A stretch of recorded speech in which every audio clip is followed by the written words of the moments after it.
Start it over. Redo. Oh boy. Hello everybody and welcome to Encounter Roleplay. This is the first time I've done this. My name is Will, I'm a D&D sex icon, I'm back today for another episode of The World Tree Burns.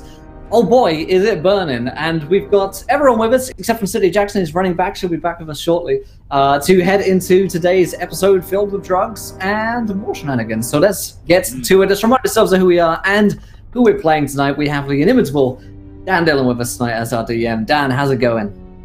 It's going great. Hello, everyone. Thank you once again for joining us. I'm very excited to play some D&D tonight, get back into Midgard, and we're kicking off with a drug trip, as far as I recall. So let's go around the cast and get right into it. Absolutely. We've got Tall Squall with us tonight. Squall, how's it going? I am doing great. I'm looking forward to more Midgard. It is so much fun. And yeah, Glaz does not approve. Glaz does not approve of the shenanigans that are happening in the back room. He just... And actually, I think, didn't he get roped into, like, he's having to watch? Yep. Yeah, I feel like that's... Is that how it... We'll hash all that out. Let's hash that out, because I don't think Glaz would be... I think Glaz might have been like, I do not think I am qualified for this type of activity. I don't know. Anyway, I am Glaz. He is a geomancer. He is... Yeah. He just is looking at the party disapprovingly. Oh, fantastic. And of course we have with us Scarlet Moth today. Scarlet, how's it going? Hello everyone. I'm very scared about what's gonna happen. You did I it. think Rowan's done this before, but Rowan thinks she's gonna be okay. Moth is very scared. Moth is also doing a glass here and it's like, oh, I don't want to have to watch this. But I have to, because she's my character. And Rowan's taken the wheel. Here we go, boys. Fair enough. Oh boy. Fantastic. And of course we have McLoken back with us today. Loke, how's it going, buddy? It's going great. Will, I have a question. Can you hear us talk while you're talking to everyone? Or do you mute us?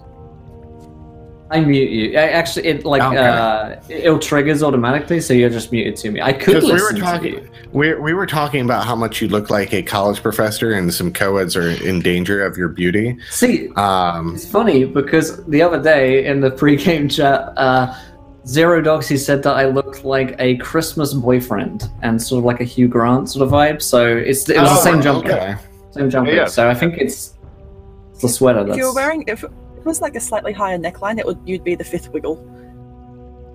Yeah. There it is. Sort of like okay. Yeah. Let's fixate on my appearance.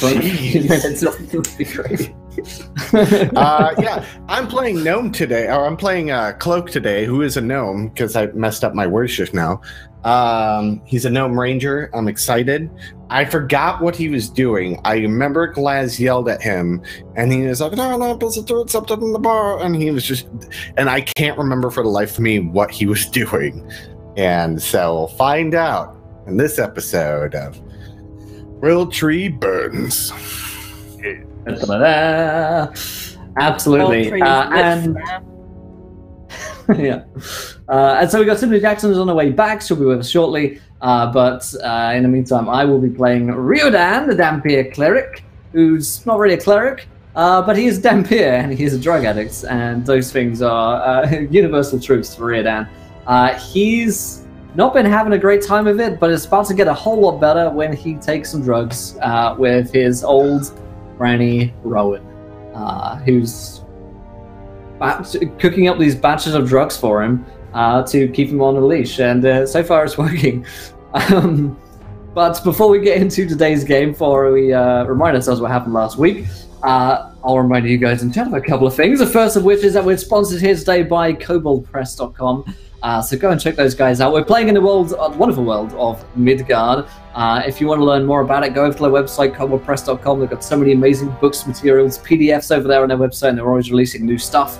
Kickstarters and the likes, so it's really exciting website to go and check out if you're into D&D and want to learn more about the fantastic world of Midgard. Then, of course, Fancy Grounds is our virtual tabletop of choice. Go over there to Steam. You can download it for free, the demo version is fantastic and lets you use a bunch of the tools to get used to it.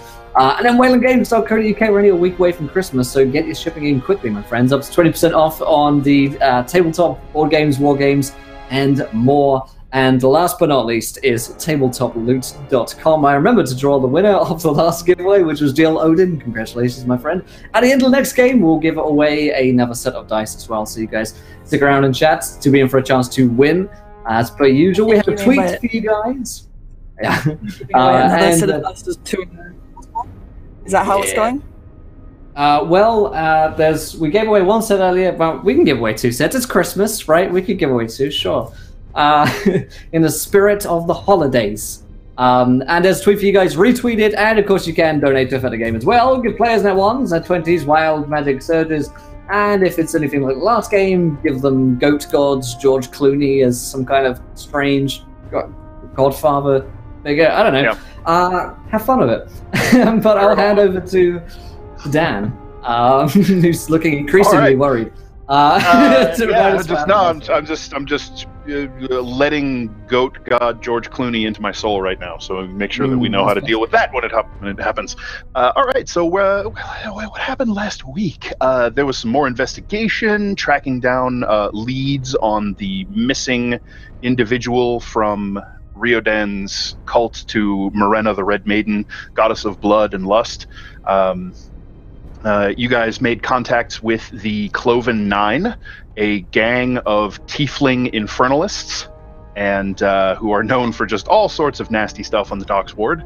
And you have brokered a deal between them and your friends, the Black Shields, to try and get them to sit down around a table in neutral ground in the Silk Scabbard and to talk out their issues, because apparently there's suspicion that a third party might be trying to set them at war with each other by killing one of the Black Shields and framing the Cloven Nine for it, which is starting to come to a little bit of a head now. So people have wanted to help defuse that situation. Who knows what's going on there?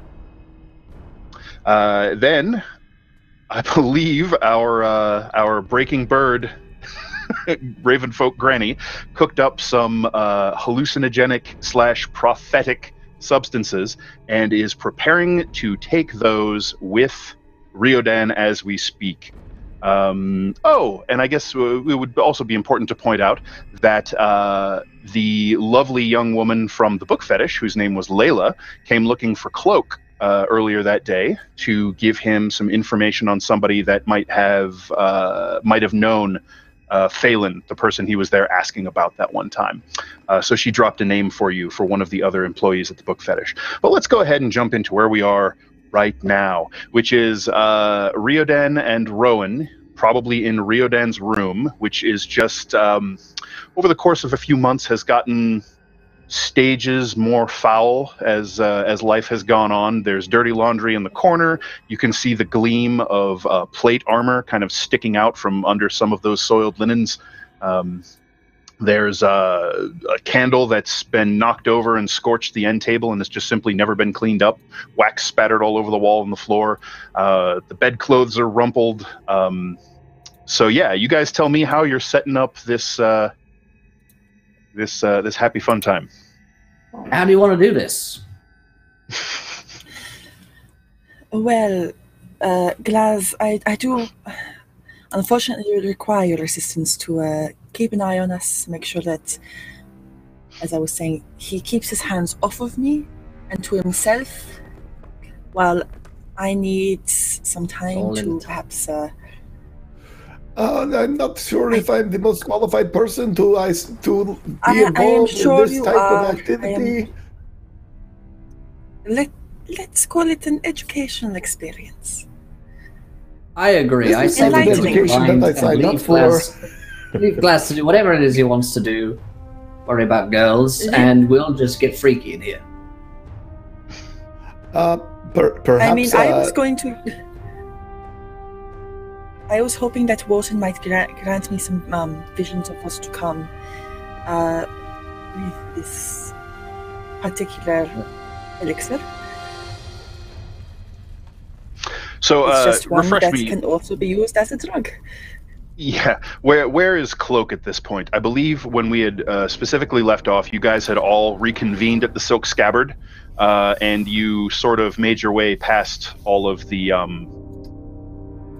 City Watch that were eyeing you suspiciously due to various people's inability to act natural.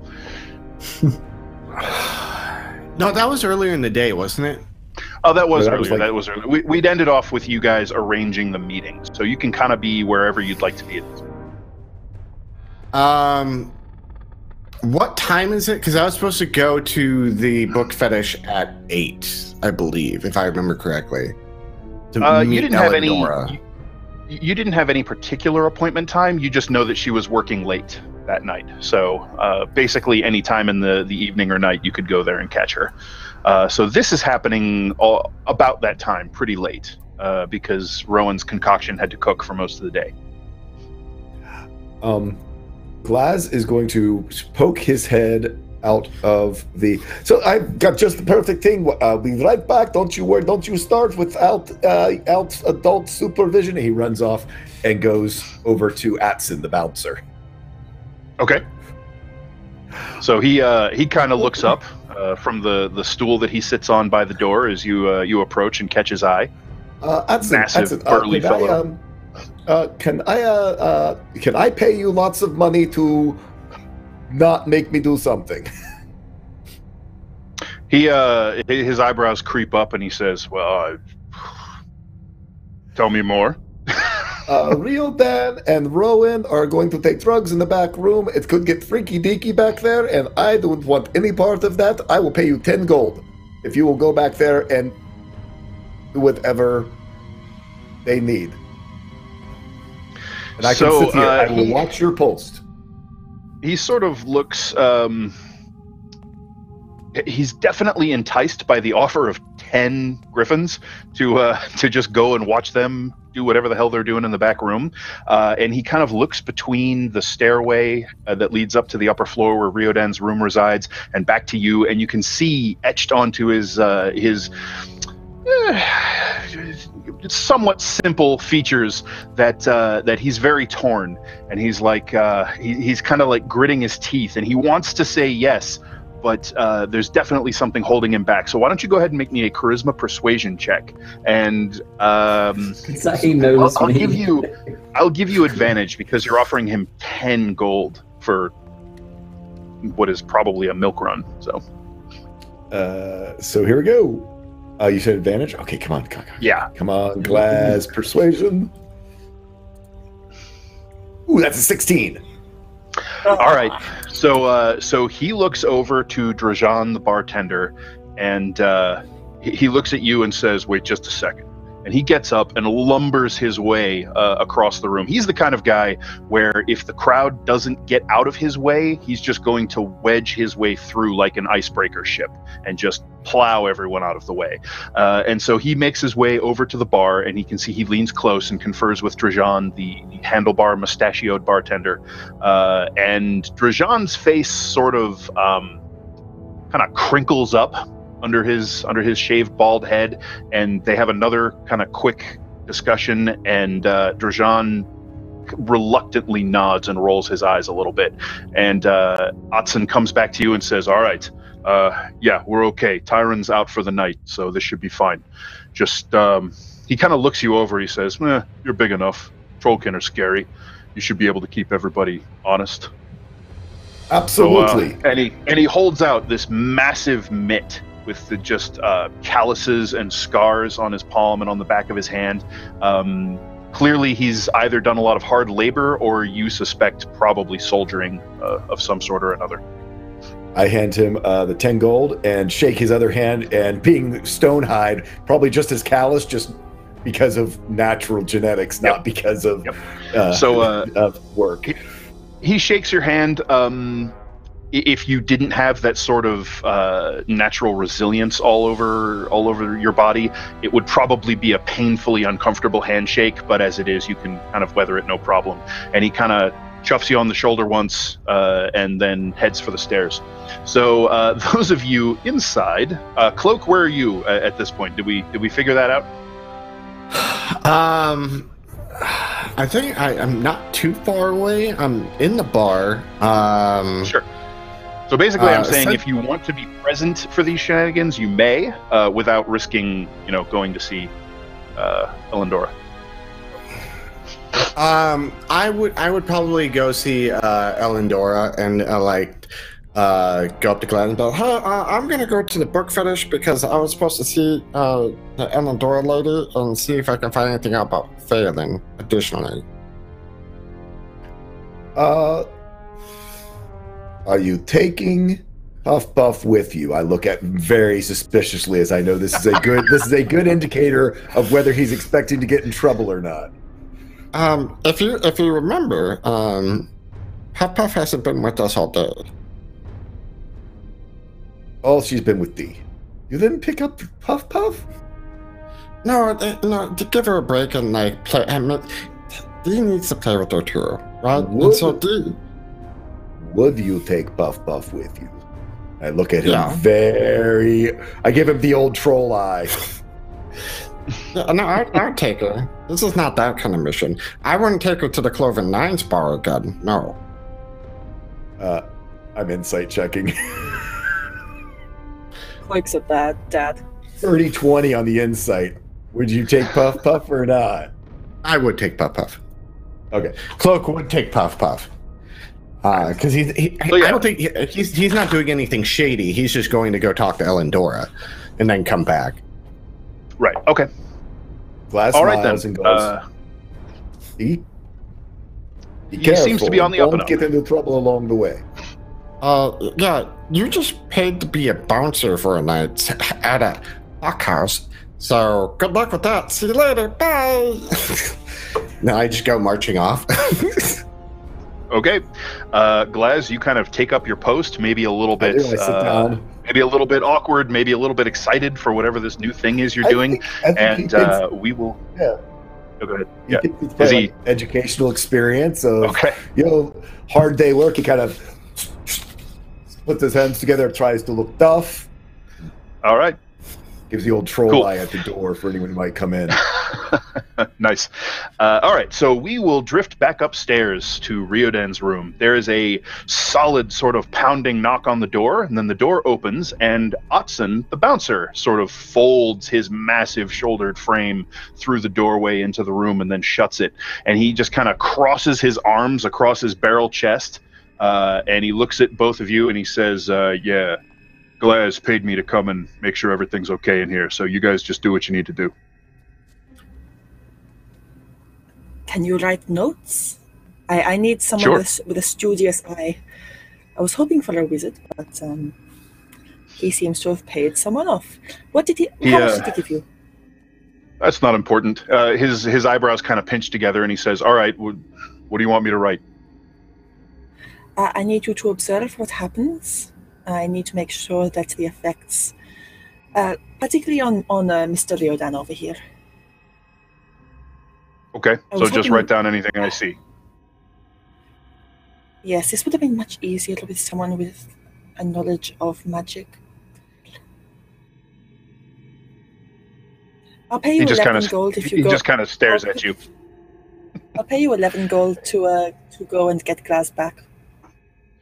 He goes, look, if you need to work something out with Glaz, you can do that. I'm not going to be your middleman. Sounds like there's a lot of money in being a middleman. He just kind of shrugs. He goes, I already got 10. Oh, okay.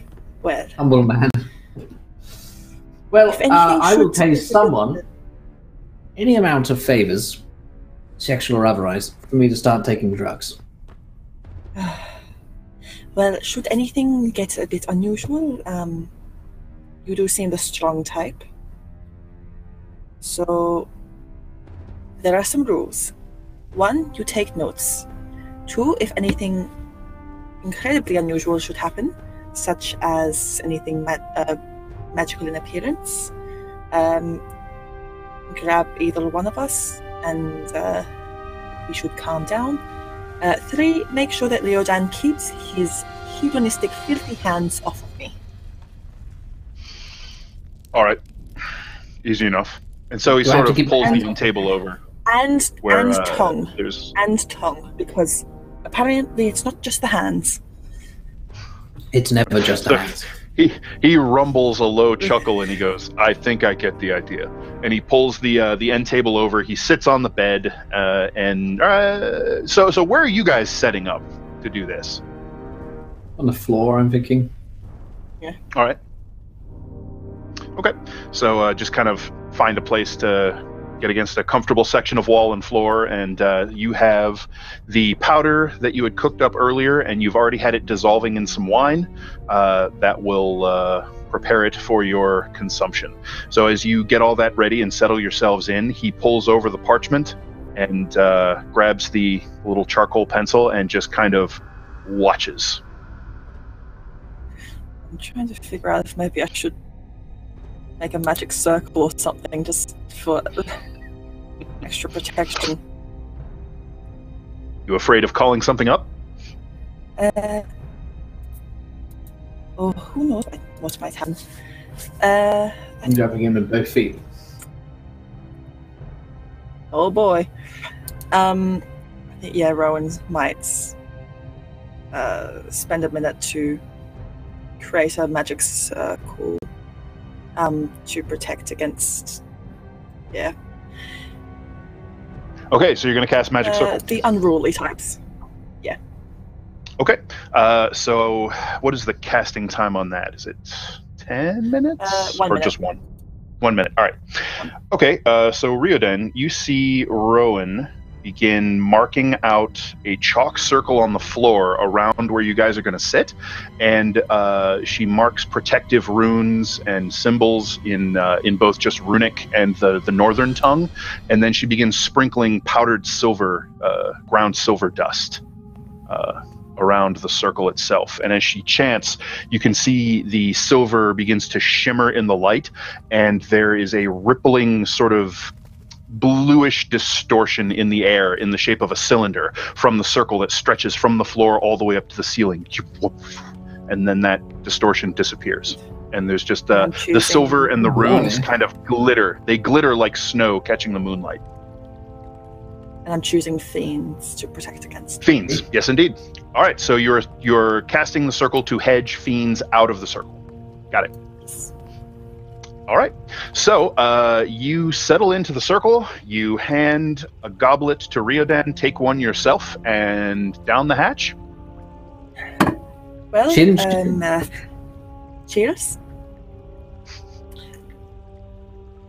Shall we count in?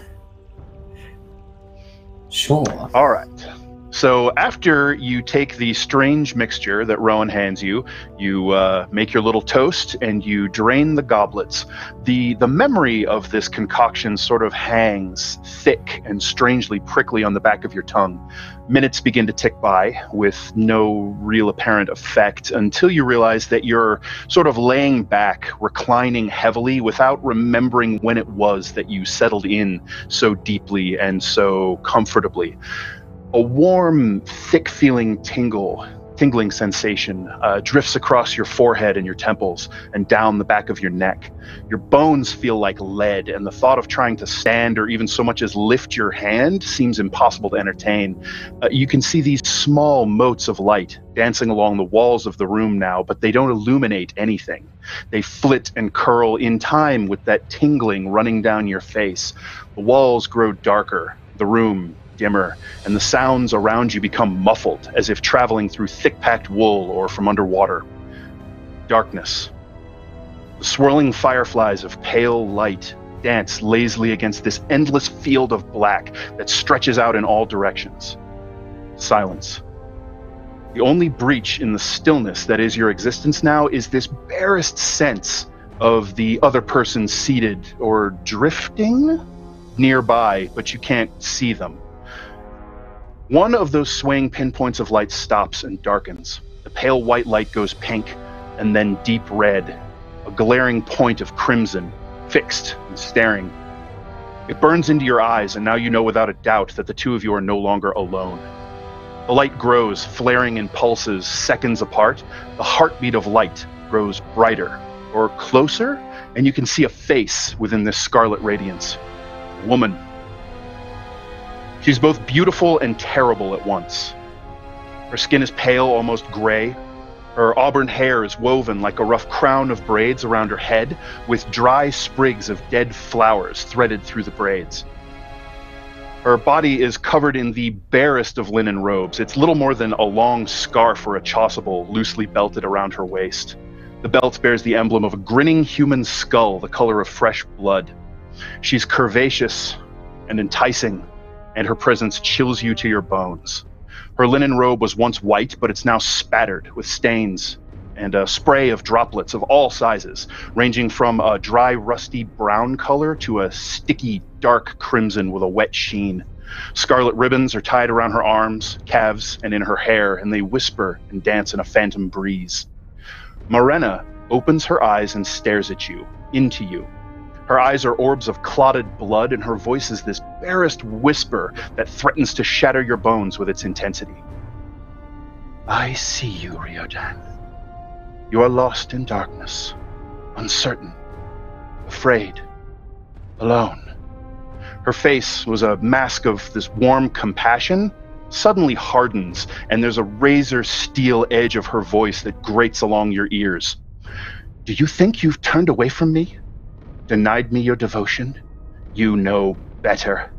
Every drunken carouse and cloud of numbing smoke was a hymn you sang to me when you took lovers and prostitutes to your bed. You thought you were calling one another's name and not mine?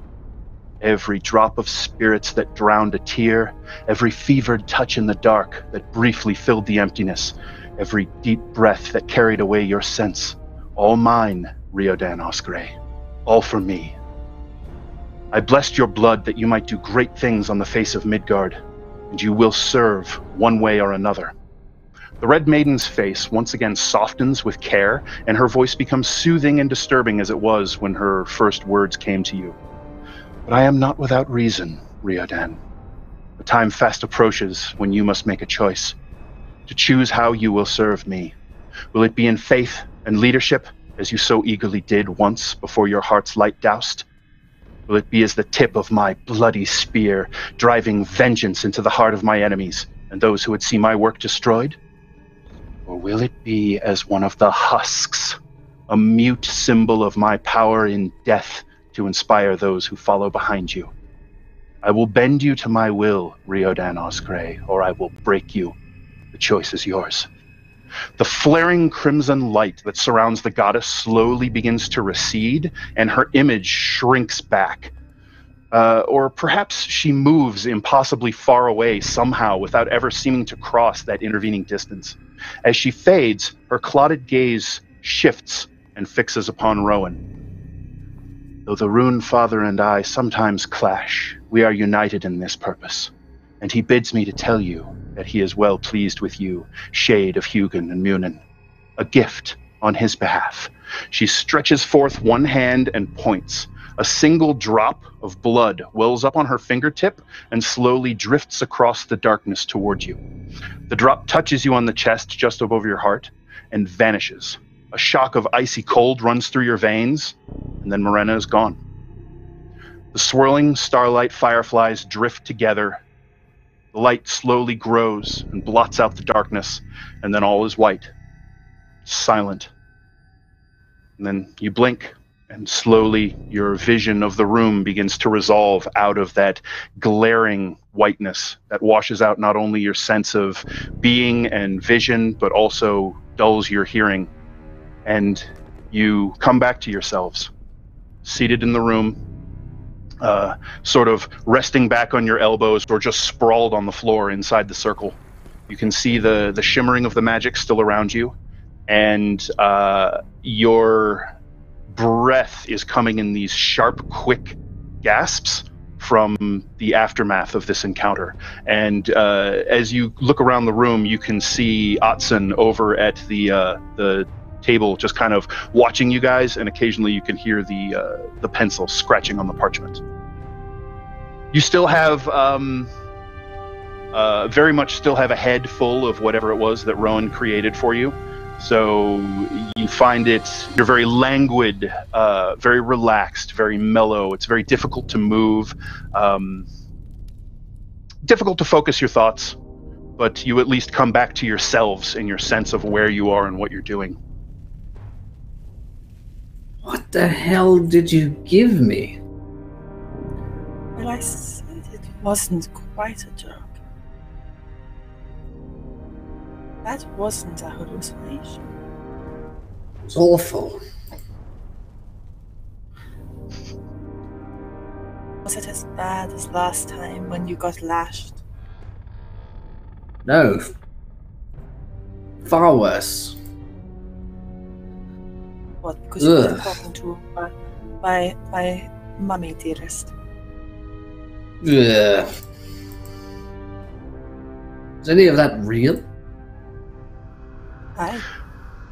Rowan, you still have this sort of icy, almost frostbitten sensation under your feathers over your chest, and there is a warm sort of pulsing that you can just somehow feel. It's not actually a tactile sensation, you're just aware of it, and it seems to be coming from one of your pouches. Rowan will go and open the pouch, and she's still sort of just clutching at her chest. Okay, so you open up. It's very familiar. You know what it is. It contains your rune bones. And you look through, and there's this faint glimmer of red light that seems to pulse in time with that throbbing sensation you somehow feel. And looking through the rune bones, you pull out the Iwa's rune, the Yggdrasil World Tree rune. You remember how it had that dried blood sort of caught in the inscribed rune on the face of it when you first cast your augury months ago and then came south? That blood seems to be liquid, and it is faintly luminous, and the bone is heavy and cold in your hand. Well, isn't that unusual? She's just turning it over and inspecting it. So, is the blood coming off on her fingers at all? Nope. Think of it. It's almost like an enamel inlay in the carving of the rune.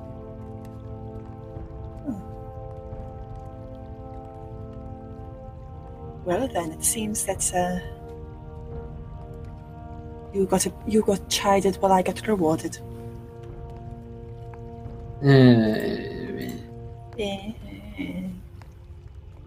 And she'll just make his noises back at him. They just kind of do that back and forth for a while. They just kind of get lost in that, and the sound sort of echoes hollowly in your ears and reverberates through your head and across your throat, and you're just sort of trying to figure out how it is that voices work for a little while. Rowan is sort of just takes Riordan and puts his head on her shoulder and just like, you stay here for a bit. We're still I'm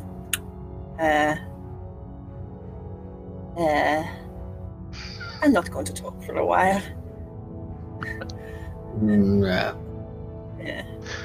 All right, so for about the next hour or so, you guys are in a euphoric, almost opium-like near stupor, with some interesting sensory manipulation going on all around you. It is very relaxing, although it never quite takes away the sensation of that strange visitation you both just witnessed. So we'll hop over to Cloak, who is on his way across town, heading through the lamplit streets of Zobek, across the bridge, the Dairy River, into the Collegium District. You make your way along the cobblestones to the alleyway that you know holds the entrance to the book fetish. You turn your steps in there, past the big bay window, and step under the sign into the bookstore. You see it much as you left it before, shelves all around the walls, a couple of tables for reading. It looks like there's a patron or two sitting over at one of the small round tables, sort of discussing whatever book they have that has caught their interest. And behind that horseshoe-shaped countertop, with all of the cases and the displayed bits in there, is a woman that you don't recognize. She's wearing a sort of flowing, pale red silk, somewhere between a gown and a robe. And she smiles. She has very dark hair that is done up into these kind of loose braids. And she tilts her head at you and she says, "Oh, you must be Cloak. Welcome to the book fetish. Layla told me you might be coming by." Are you Alendora, then? I am. It's very nice to meet you. Come in. Can I roll insight? Sure. I don't trust anyone. 13. Everything she said so far seems very sincere, and she seems genuinely pleased to see you. Okay.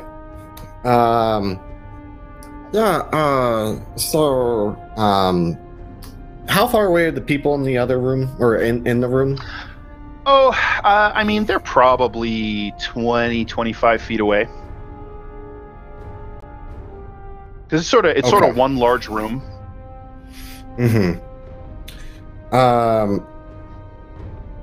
So, as I'm gonna look at her and be like, and Cloak leans in. He's like, "So, I heard you had information about Phelan." She smiles and says, Yes, Layla told me that you were asking about Phelan. What is it that you'd like to know?" Well, why was he here? Oh, well, he's come here several times for a few reasons. There were some books he was looking for. There were a few esoteric odds and ends that he knows that we can procure for him. I think he uses them in his work. She kind of smiles. He was also here for a private book club. And then Cloak will kind of like do this thing where he'll like lean on the table and like have his back towards whoever is else in the room, and he's like, "Would that be for painful pleasures?" In a very like hushed tone. And roll insight on her reaction. Okay. Remind me how you heard that term? It was in the letter when I broke into his house. Yep. Right. Very coin. Good. Okay. I have notes. I have notes on my computer that I have at all times. Delightful. All right, so go ahead and make me an insight check. Dan always rolls 20s against me. Yeah. Okay. Nope. So when you say that, she doesn't really react negatively in any way to it, and she just kind of nods her head once. Okay. And it's like, yeah, it's more. I don't care what you guys do here. I just came over that information. Your name came up with that phrase, and so I'm very curious on what that means. Oh, well, that's very simple. I was his host that evening. So, I have a buddy who he likes the fuckhouse, the silk scabbard. Is that similar to what blinks, this is? and then when you say the silk scabbard, she goes, "Oh." Is this like a competing place, or? Oh, I don't think there need be any sort of competition. Do you offer the same services? We offer many services here for those who know how to ask. But you're looking for Phelan. I'm afraid I haven't seen him in quite some time. But I do remember some of the things he was discussing when he was at our club. Mm-hmm. How many people were in the club? Just you and him, or were there other people involved? Oh no, there were others. And she kind of brushes right past the details. and just goes right back to whatever it was she was about to tell you. And she says, Layla suggested that it wouldn't be harming anyone to give you this information, and might even be to Phelan's benefit, so I'm happy to share it. He was discussing meeting an acquaintance of his. I believe her name was Octa? I've never met her myself. Why is that name so That's familiar? the name. That's the name of the tiefling. Yep, that's dead tiefling. Vampire. Yeah. Dead tiefling who tried to Okay, your so blood. I know about, and he kind of like leans in. And he's like, I know about Octa. Well, she's dead. So her expression falls somewhat at that, and she says, "Oh my, I'm so sorry to hear that. You don't think something might have happened to Phelan, do you?" I suspect heavily something happened to Phelan because we haven't seen him in a week. A week and a day now. Well, he was discussing that he was going to meet with his friend Octa in the lower zone, in the Ashmill district, and he mentioned something about a tannery. A tannery, you say? In the Ashmill district. Let me review my map.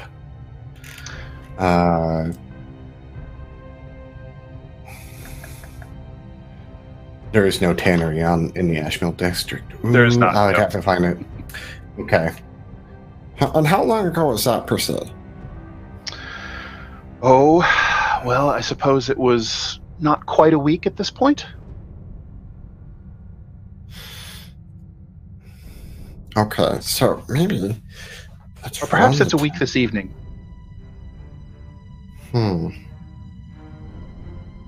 And I ask you, because it seems that you meet a lot of people. Do you know anything weird going on during the night? Zarbek, there's like normal weird, but I mean something out of the ordinary that doesn't happen usually at night. No, nothing comes to mind. Anything like that. Sorry. Can I roll insight on that? Sure. Because I just want to see. Fucking Christ, man! Damn it! That was a 9. She got a natural 14. So when you so you're kind of leaned close, turning your, making sure your face is turned away from any other patrons so they don't catch a stray word, or even maybe someone clever won't be able to read your lips. And her perfume is it's really distracting. Something about it. It has this just sort of spicy note. It's less floral than the other ones that you tend to smell, and it keeps drawing your attention. Can I roll nature to see if I recognize, or? Sure. Okay. Yeah, you can nature make an intelligence nature. This would be an intelligence nature, or I guess alchemist supplies if you are proficient in those. No, I am not proficient in that. Let's make sure I got. So intelligence medicine. nature will do. Hold on. 8 straight up. I'm not doing good tonight, guys. I'm sorry. Yeah, you're feeling a little scatterbrained. So, okay.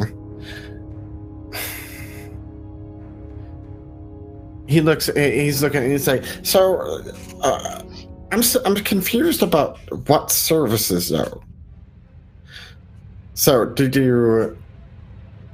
is it similar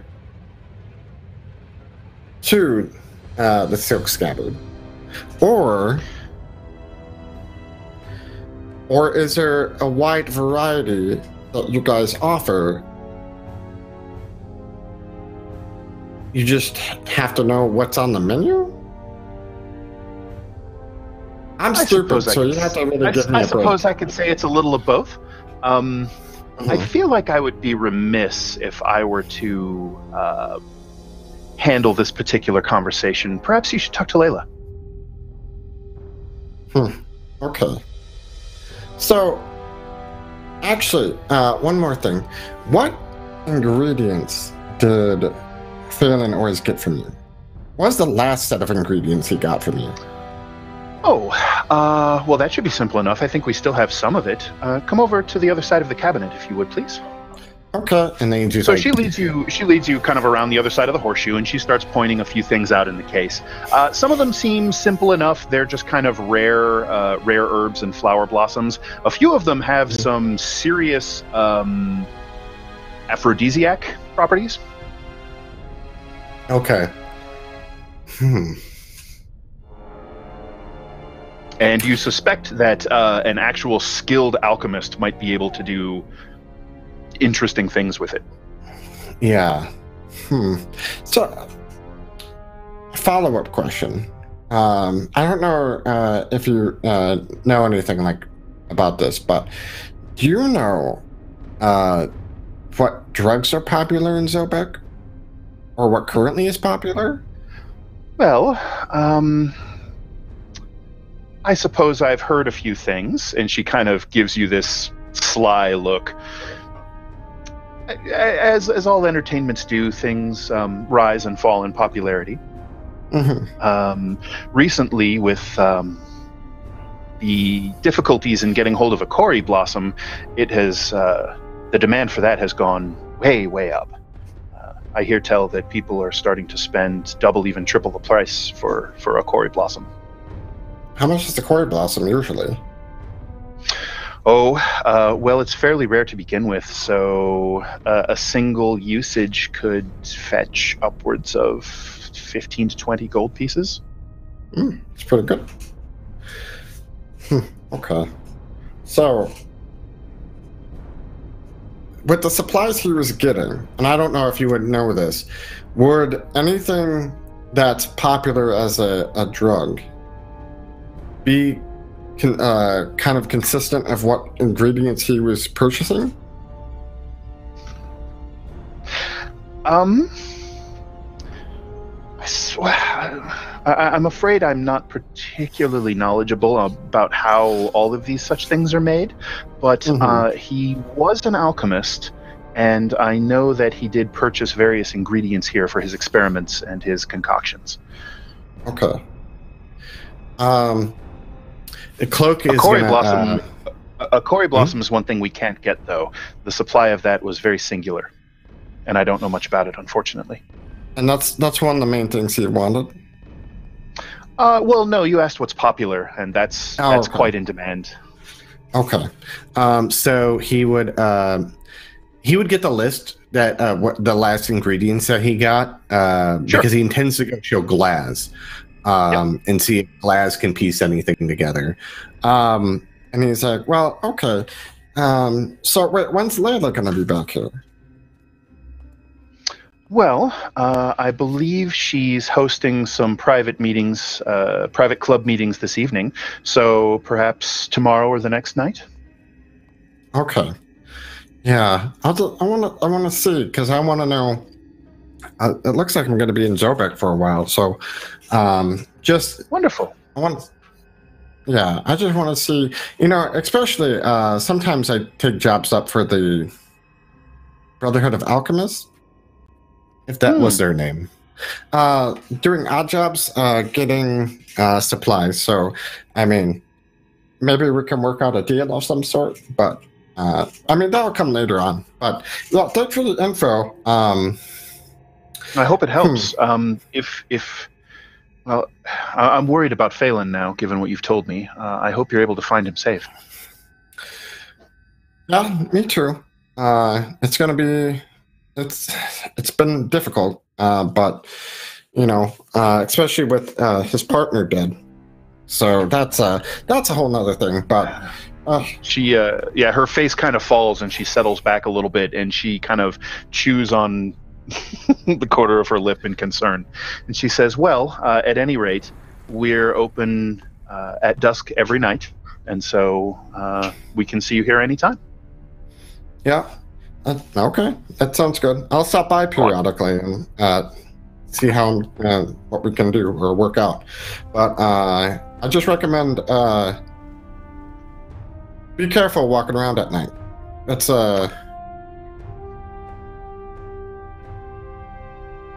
Yep. Bye. Thanks for your concern. Have a good night. Terrifying conversations you just had. All right. So you make your way out of the book fetish and can head wherever you like. I assume back to the Silk Scabbard. Yeah, because it's late at night. So going to go talk to Glaz, making my way there. Okay. All right. So, Glaz, while all of this is going on, you're sort of like very poignantly turning your back to the stairs and the rooms and just not paying any attention, glaring at everybody who comes in, spending some time to make your menacing presence known to the people who are getting a little rowdy in the bar. A lot of people don't really know what to make of you, but you're a trollkin, and that carries just this little edge of fear, no matter who you are or what you're doing. And so there's been remarkably little trouble, which is nice. Makes an easy first night at your new job. Glaz makes sure that there's like a little extra, like sort of like what he normally would never do, but let's a little bit of extra like roll down the tusks to kind of make them kind of like kind of all intimidating. Got it. People want no part of that, and the regulars who know you are just sort of perplexed, but just like they just kind of go about their normal business. But you can see their head is on a swivel as they go by, and they keep looking at you, trying to figure out what in the hell is going on here. But nobody like bothers you or anything like that. Yeah. If there's anyone he knows, sorry, go ahead. If there's anyone that he knows very well, he might be like, "Oh, don't worry, it's just a thing. Go with it. Go with it." So at one point, you will indeed have that little exchange with Thalia as she comes out, and make sure and she knows I'm not. And she'll bring you a drink about halfway through your little side shift here. So after a while, patrons come, patrons go. There are a few fights in the sand pits. Nothing terribly interesting, nothing terribly troublesome, so you don't have to go and flex your new bouncer muscles, thankfully. A little while, I'd say probably 2 hours or so after you start doing this business, an individual comes in and you recognize the tattoo on his neck, or the brand on his neck. He's a Black Shield.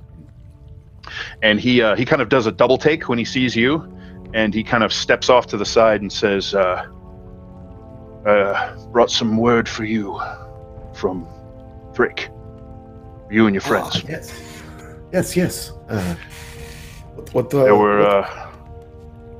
There were some things you folks wanted us looking into. We got some word of Blood Kingdom folk on the move here in Zobek. And he takes out a scrap of parchment and hands it to you, just kind of like blocked by his body so people can't easily see it. Yeah. There's an address there. There's a house in the dock district. That's where they're staying. Couldn't tell much more than that. I know that there's a few of them. Thank you very much. Thank Van Dessian as well. Sure. He kind of claps you on the shoulder and heads to the bar to get a drink, and then goes and bets on one of the fights. So so he doesn't just kind of walk in, talk to you, walk out. He goes and mingles for a little while. Yeah. Glaz has had his glasses off to look more intimidating, but he pulls them out so he can actually read and sees what the address is. So there's an address memory. Yeah, just to put it to memory in case for some reason he loses it. And then he puts his glasses back into his pocket and starts looking intimidating again. Yep. So we'll cut to Cloak returning to the Silk Scabbard, and things starting to return to normalcy in Riordan's room. So Cloak, you make your way inside, and Glaz is bouncing the door. As he looks intimidating, he's like, "Oh my god, what the fuck?" What is this? See? Yeah. And I look at the room and like read the room. I was like, actually, what the fuck? Yeah, you are. What? Okay. Oh, don't hurt me. I think it is the extra spittle on the tusks. Very intimidating. He's got a wet spot on the collar of his robe. Yeah, I definitely have. Basically, he's like drooling. My shirt. He's like drooling on one side. I was like, yeah. It looks like you got bit by a bat that was not healthy. Yeah. Before I forget, thank you. That was hilarious. But so this is a list of ingredients that Phelan got. And he like hands him up to Glaz, and I was like, so with Octa, they were like making drugs together, right? So do you think any of these ingredients is something to make drugs with? I can take a look. I am not very good at alchemy. It was never my field of study, but I did have to go pick many herbs when I was over at Melian that were needed by the alchemists. I've searched. Do know that you have seen several times now that Rowan can apparently just pluck that knowledge out of the air with her devotion to the Rune Father. Oh, yeah. Yes. So, well, that's the first one he saw. Yeah, sure. I can take a quick look at it just because of kind of remember that. Yeah, very lady. See if this is anything that's from like up the Malian area. Sure. You can go ahead and make Felmire. It's probably just going to be an intelligence check. I'll let you add nature to it if you have. Yeah. I don't think I'm trained in nature. No, I'm not. Okay. So let's just do a int check. Straight intelligence then. It's 17. Okay. No, it's nothing from that far away or that exotic. It looks. So I will say that some of those do grow in the Felmire, but you know that they're not native or exclusive to that area. So it's possible it came from there. You know that they don't grow around here, so it is probably trickier to get a hold of them.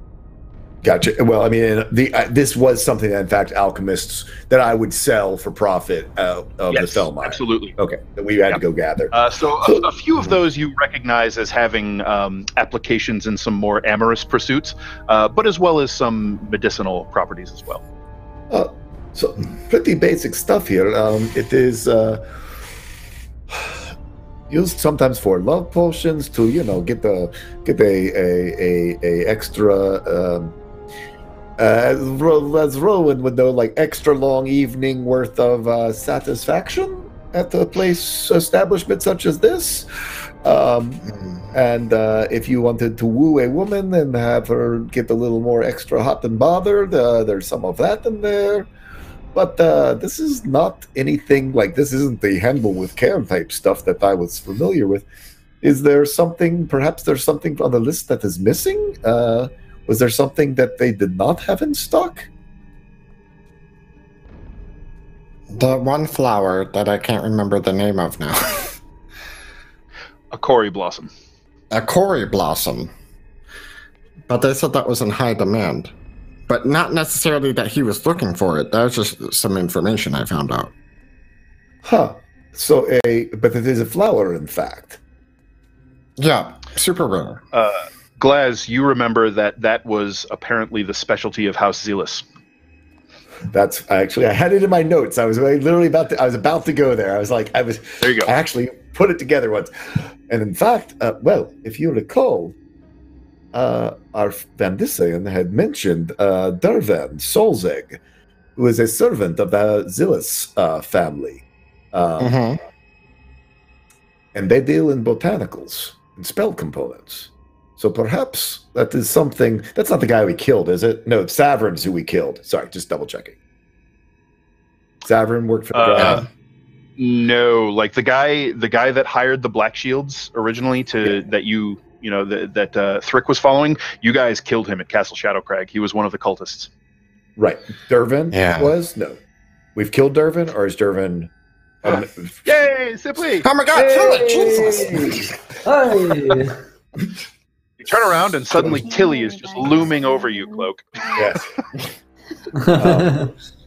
So Dervin is someone we've killed, or Dervin is still someone at large? I'm confused on the names now. Hang on. Dervin works for I have Dervin Delvic. Dervin Solzeg, servant of the Zillus family, deals in botanicals and spell components. Right. He was the middleman that Van Dyssen was dealing with, I guess. Yes, Dervin Solzeg was that middleman, and he was one of the cultists assisting the Void Speaker individual at Castle Shadowcrag. He is dead now. Y'all slew him. Gotcha. That's what I wasn't sure about. Okie dokie. Well, it is. Remember the guy we killed? He worked for the Zillans family. So perhaps you gotta be more specific. We killed a lot of people. Well, yes, but the person that was the middleman that Vandesian was dealing with, we killed him. But he worked for the Xylus family, and their name keeps popping up. So perhaps that's really kind of we should. However, I think I have something that might be even more.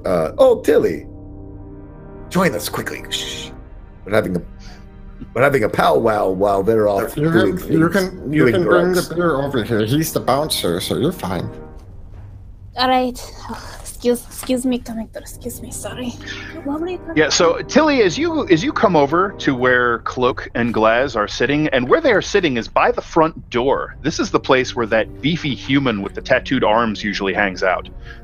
It looks like Glaz is being bouncer for the moment, which is a little weird in your eyes, but the place is under control, not terribly rowdy, doesn't seem to be having any troubles. You can see a few of the staff who know him as a regular kind of giving him weird looks every now and then, but everybody's just kind of going about their business. There's like this bubble of no trouble around Glaz that people are sort of avoiding. And you know that part of that is probably simply due to the fact that he's a trollkin. I mean, they are scary bastards, and that just sort of, no matter how amiable they are, that sort of clings to them. So, I know you were paying attention to the fights, but I mean, obviously, it's the most important thing on my mind. I just need it after a while of not having one. But who put you on this duty? Who roped you into this job? I actually paid. I paid to do it. Wow. So you're paying to work the door instead of somebody paying you for the exposure. Well, yes, because the alternative was watching Rowan and Riordan go take drugs and get funky back in his room, and I did not want to see any of that. I don't blame you. That is not something. 10 gold, I got off cheap, I believe. So, Tilly, at your time at the fight pits, you actually won 2 gold. Oh, only 2? Just 2. Well, you're up and down, so you've come out a little bit up. Great, awesome. So so we're gonna flash into the room real quick. So as you guys enjoy the last bits of the euphoric effects of Rowan's concoction, your senses return. You're maybe down to just sort of a light buzz at this point. The walls aren't really pulsing or breathing anymore. You're not seeing any floating lights. Just sort of a warm, pleasant tingle across your forehead and down your cheeks. So, how would you like to proceed? Well, aside from the existential dread that I feel now, knowing what I do know, I feel kind of good. Better, at least. I can speak now. Can you? Well, I can speak a bit better. I'm not just calling. True, I'm flapping my beak. And you didn't lick me, which is great. Let's say that, yes. Well, let's, I guess, find the others. Because, and we get up all out of drugs. With some difficulty. We'll help each other stand up. You guys can get yourselves up. And about the time that you do, you notice that the magic circle now expires. There's another shimmer and a crackle, and that cylindrical invisible barrier just sort of dissipates. And the sparkling silver dust on the circle turns black and sort of crumbles away to dust. Rowan's going to reach her arm out to the bouncer. Help an old woman up. Yeah, so he's like hunched over this tiny end table with this massive forearm along one side of it, and he's hunched over the parchment, and you can hear his pencil scratching, and he's just sort of staring at you guys like this. And then once you hold out your claw, he reaches out a hand and helps you to your feet. Oh, thank you, dear. Right. I don't have the strength I used to. He kind of crackles the paper and picks it up and hands it to you and says, "So, you mostly just kind of sat there. Sometimes you guys made weird noises, but I wrote it all down. So here you go. We done?" Oh, well, we are done. Thank you very, very much. Sure. Yep. For making sure that no trouble came. You definitely earned 10 golds worth of work. He kind of gives you a little one-finger salute and heads out. So you see Otson return, kind of clump down the stairs, comes over to you, grins, and says, "All right, your shift's over." Right? They're not. Thank you for all of your assistance with that. I do appreciate it. And Right. hey, this was not too bad of a gig here. I might have to. Maybe we'll do this some other time. Yeah, maybe. So he kind of moves you away from his stool and settles down by the. Maybe I'll take your job.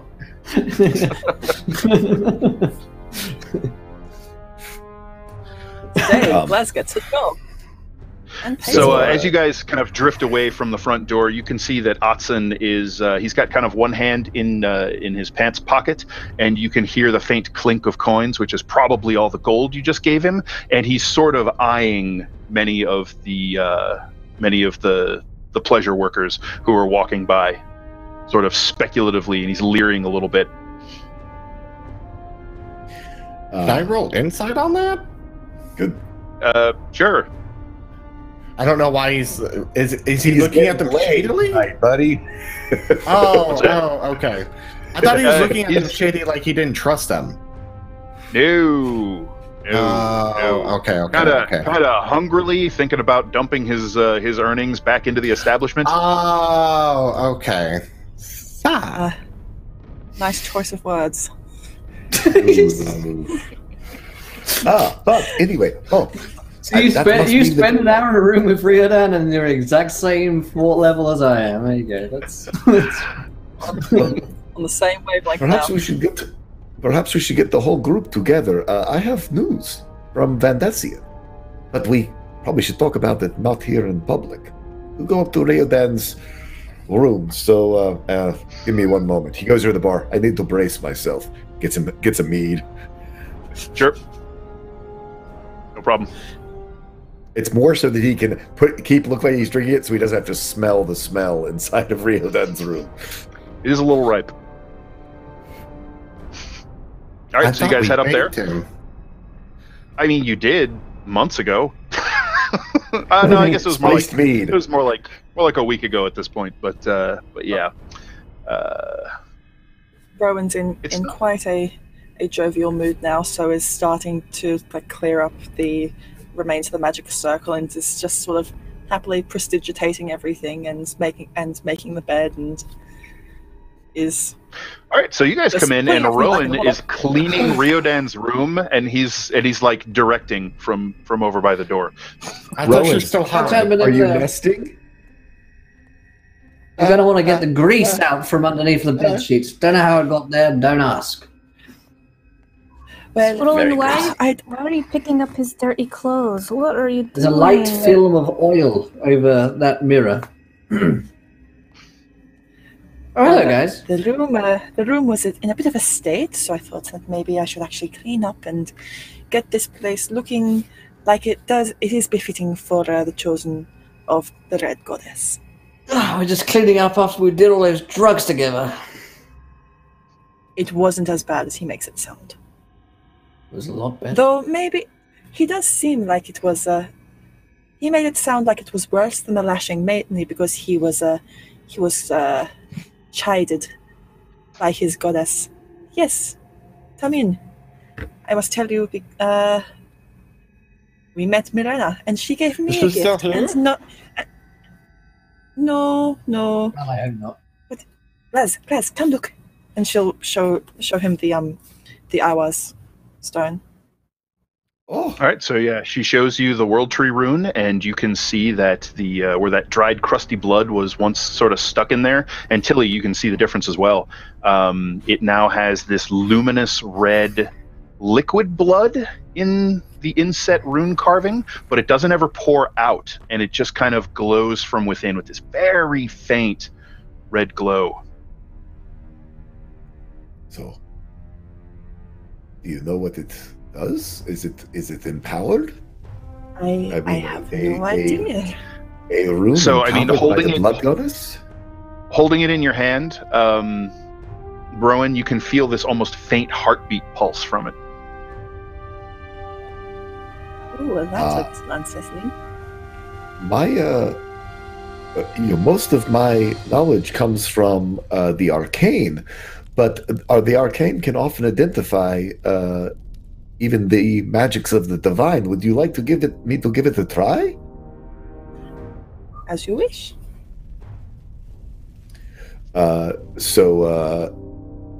Let's see. How busy do we think we're going to be tonight? We might be busy tonight, so I will do it ritualistically. So I'm going to pull off the moose skin and set out the all of my little accoutrements in order to do a ritual cast of Identify. Right. So Glaz lays out his moose skin sort of half toga that he usually wears over his shoulder, and you can see the ink-etched map of Midgard with its ley lines and runic notations begin to glow as he goes through the 11-minute-long incantation, waving the small pearl over the lines and then over the runestone. So you guys can chat, share whatever information you want while he's doing his thing. At the end of that time, you identify it, Glaz. It is called the Bloodlink rune. So it requires attunement, and while attuned to it, you can cast Warding Bond without needing material components by expending an appropriate spell slot. Or, when a creature you can see within 30 feet takes damage, you can use your reaction to cast Warding Bond with no material components and without expending a spell slot on the creature. And you can do that once and do it again the next dawn. Wow. I convey that to Rowan. I was like, this is well, it is a divine gift indeed. It will allow you to bond your life force to that of another. And even to do so when you are in mortal danger. Almost just as quick as the danger is happening, you can bond yourself to someone else and share your life force with them. It's very powerful. It is truly as Melina said, then. The Rune Father is pleased with me. So what all did Melina say during this experience? Oh, well, she said that the Rune Father was very pleased with me and she had a gift to give to me. And then before that all happened, she said that Riordan would have to serve her one way or another, and that every cry of ecstasy he gave when in the Fuck house was a cry to her. Put it that way. Did you share this experience and what she said, Riordan? Oh, yeah. Oh yeah, I was there. So Riordan's mellow sort of melts a little bit, and he's got this just faintly haunted look about the eyes, particularly when this topic comes up. It gets a little bit stronger. But he's like smiling, but like, yeah. It's like a little bit of a rictus, kind of forced smile, like yeah. Funny. So no laughing anyway. This time, just talks of worship, I guess. Yeah. Yeah, just some talk. Just like a mother or an angry mistress. I'm good. Is it because you've been denying your faith lately? Let's not worry about that too much. Just focus on the cool thing that Rowan got. Right? What did it do, Glaz? But loads of things. Did it make colors? Just pretty much what I said. It is a way to share your life force and help to ward you against attacks, against all the mean, nasty things we seem to be bumping into. Oh, speaking of mean, nasty things and blood, I got a note from Vandesian. Oh, I thought you were going to say me. Sorry, I got a little. Things. All right. No. In fact, Vandesian has done some work for us, as requested, and in fact, apparently there have been stirrings of members of the Blood Kingdom. within Zobek lately. They apparently have made a hideout, a nest, a coven. I don't know. What does a group of vampires call themselves? A nuisance. Yes, they've made a nuisance of themselves down in the Bloodletters. So apparently there are multiple ones down there. So if we want to confront them, I assume, seeing as one was quite a challenge, if there are multiple ones, we probably want to do some scouting first. But that seems to be where this incursion by the Blood Kingdom seems to be based out of, is this address down in the Dock District. Well, And just as a reminder, you guys paid for and received a divination on the whereabouts of Phelan from the Cloven Nine last week. Oh, yeah, and Corey Tanner's. Okay. Okay. So, because I just read that and it just clicked in my head. So, some other news. As I remember that divination that happened, that we talked about earlier this evening, I went back to the book fetish and found out that the last thing that Phelan said to Elendora was that they were gonna go to him and Octa were gonna go to a tannery in the Ashmill district. I'm guessing that might be Corey Tanner's. And Octa would be the one who we had the unfortunate run right. And so he remember it said, "Seek him in the arms of the mummified monk of Morena beneath the Corey Tanners." So I think we need to go there probably tonight. Riordan, when he says mummified monk of Morena, there is an icy sort of clench in the pit of your stomach as the Red Maiden's words that she just recently spoke to you sort of echo back through your head.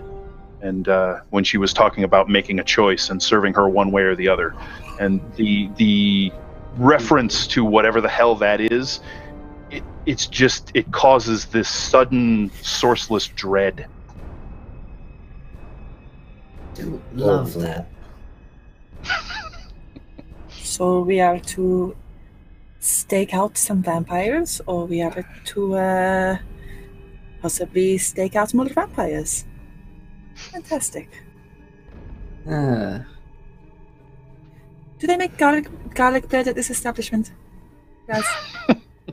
I What don't is, know. I've not eaten much here. But so you were saying at the Ashmill district, but we think the vampires are in the Dock district. So indeed, my address is in the Dock district, Dan? Yes. Yep. And so Ashmill, that's another name for Lower Zobek. Right, which is not the Dock Which district. is basically where you guys are now. Yeah.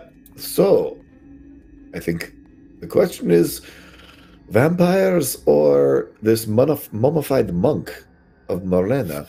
Now, I look to Riordan. A mummified monk of Morena, essentially, as you were just having a lovely chat with Morena. Sorry. No, just, is that someone we can go have a chat with? You can go, "Hey, I just spoke with Morena. We're all good buddies. Can you give me back our buddy Phelan?" I think it might be the lesser of two evils, especially if there's punishments involved in me not doing something. So yes, why don't I go speak to this monk of Morena with all of us? I'll be the yes, I would believe that we all want to go together. If this killed Phelan before, and perhaps Octa, or if for your other friend. Well, you have lots of friends who are not very nice, Riordan. Your other friend Cosina is there. That looks like a class, really. I think that maybe you should get better friends. I like these agree. two. Oh. Yeah, like well, me, you're exactly like me. Says the lady who's feeding him drugs. I'm a Riordan fan. says He's a good up friend. here. Glass says judgmentally. I was paying you a compliment. I'm saying that you're good company and a better influence on him than murderous vampire ladies. Oh, well, But that's I wonder if you were saying that this corpse of Morena or mummy of Morena is potentially the person or the entity who took care of Arcta or had relations with Arcta towards the end of her life. Maybe they have access to the weapons that you need, and more weapons in our armory is always great if we have to deal with vampires. Coercion, whatever that was, you auctioned off for your benefit of high or whatnot. Yes, they might have my shit. Yes. I mean, it could be useful, couldn't it? I mean, we all saw the fight that we had with one of them. So I rather get the feeling that if I don't do this, I might be in trouble with Mummy. Not the actual mummy, but the actual mummy, yes. If I may make a humble suggestion, Riordan, let's put you in your armor for this. Fine, I guess. You're not up to your normal snuff. Speaking of snuff, if there's any more drugs, I would like to take them before I go. Oh, I didn't realize I was muted. There you go. Yeah, you're muted. There we go. We'll polish up your armor. Where is it? Make sure we'll get it out. Yeah, you found his armor under the giant pile of sour, dirty laundry over in the corner. Ah, that's where I left it. Which is now no longer sour because she's put it in the bathtub and is prestidigitating it. Sure. All right, so you can dig out his plate, and Riordan, you can kind of strip down and put on the padding, and with assistance, get strapped into your armor. Clothe me, I say. He just sort of T-poses, yeah. To assert dominance. Right. Oh, Riordan. All right, so nice what is it? back Good, what, 5 or 10 minutes later, I think, is how long it takes to don heavy armor. Don for plates like 25, but yeah. That's a lot. And with Riordan, yeah. But there's all a couple of us so. on it. Yes. Yep. I'm tall. All right, so Cloak is short. Tilly is not doing anything because she's sitting on the bed trying not to look because, well, I don't blame her. I just think it's funny he can't put it on himself, you know. Fight, yeah. Well, I mean, You put your armor on yourself. She does. One arm at a time, one leg at a time. Is that what people do? People put on their own armor. Yeah. Yeah. Are you People don't- normal people? Speaking People of don't which, sleep in their own vomit. The humanity. I'll go ahead and cast Mage Armor on myself, and then sure. hopefully, if we've got time for me to Arcane Recovery my spell slot back, that'd be lovely. Yeah, if you guys want to take a rest, you can. Take a short rest. Well, or as we're walking there or whatever, does it have to be like sitting? No, a short rest. You have to be sitting down. You know, like my Really kids. You don't have to be. okay. You don't have to be sleeping, but you do have to be sitting quietly. Gosh, does Glass ever get a short rest then? Anyway, Sitting, we reading. won't bother with all that. Quietly. I look at Riordan and I was like, so are you gonna go back to praying? We'll see about that. She said every time I was doing anything, really, I was praying to her. So think about it that way, then I could probably get out of doing it. Imbibing alcohol. Yeah. Fucking every man and woman and other creature in this city is apparently a cry to his goddess. And definitely not a cry for help. Because I know where this is going. It could be both, you realize. Me asking for drugs, let me be clear, is not a cry for help. It's a cry for drugs. So, Riordan, essence, are you saying that basically your last 2 months you've been on a pilgrimage to deepen your connection? I just said that. To enforce your connection with Morena? I would say yes, because right now she and I just connected on a level that we've never connected on before. So, I mean, she may be angry with me, but it worked. It was a level of a mistress punishing her subordinates. But isn't that all part of Marina's... Is that Marina saying you've been bad or thank you? I'm not going to... I don't want the answer. Glass leaves. He's like, I don't want to hear it. I don't want to hear it. I'm going to spend some hit dice because I'm still kind of wounded from the using my blood for the ritual last time. And after that, I'm also going to throw the bones and just ask Wotan. All right, so if you're going to be spending hit dice, you guys will kind of have to take an hour to actually do the short rest. Which, I mean, you can do that. You can combine that with kind of catching everybody up on the various things, with putting on Riordan's armor, all of that good stuff. That can all be part of a short rest. So, and if you want to attune the Bloodlink rune, you can during that time as well. Yes, please. Yes, please. With that, to Riordan, I'm like, so are you a worshiper again or not? Let's say I always have been.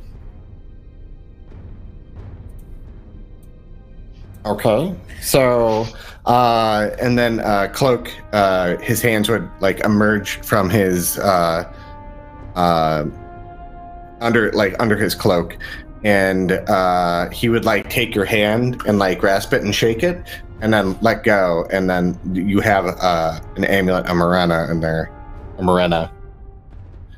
Oh, yeah. So he slipped a holy symbol of Morena into your hand. Drop that. Link. Yes, I did.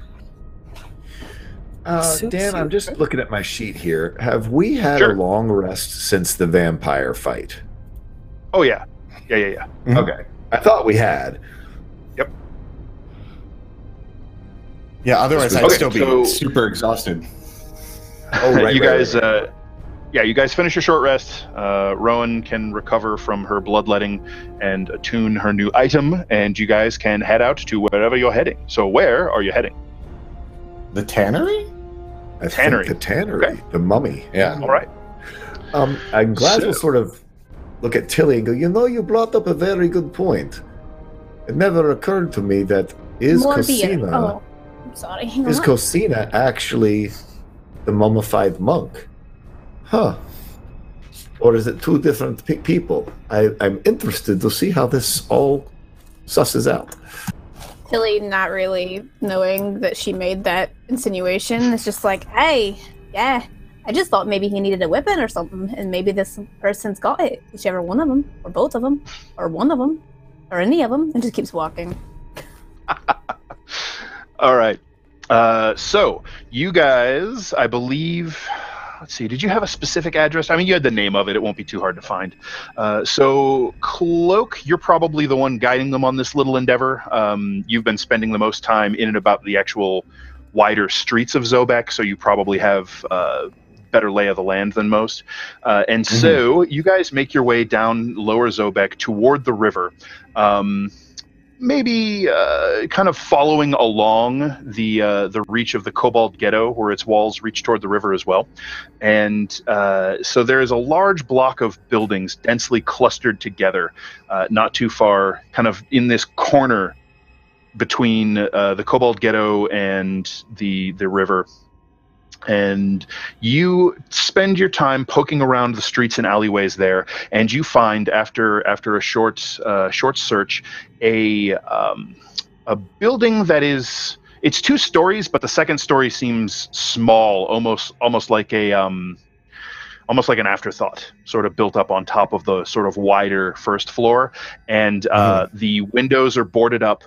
And the door is closed, and there are no lights inside. It looks quite abandoned. And as you get closer, you can see flaking paint on the window that you can kind of see between the boards. Marks it as the tannery. Okay.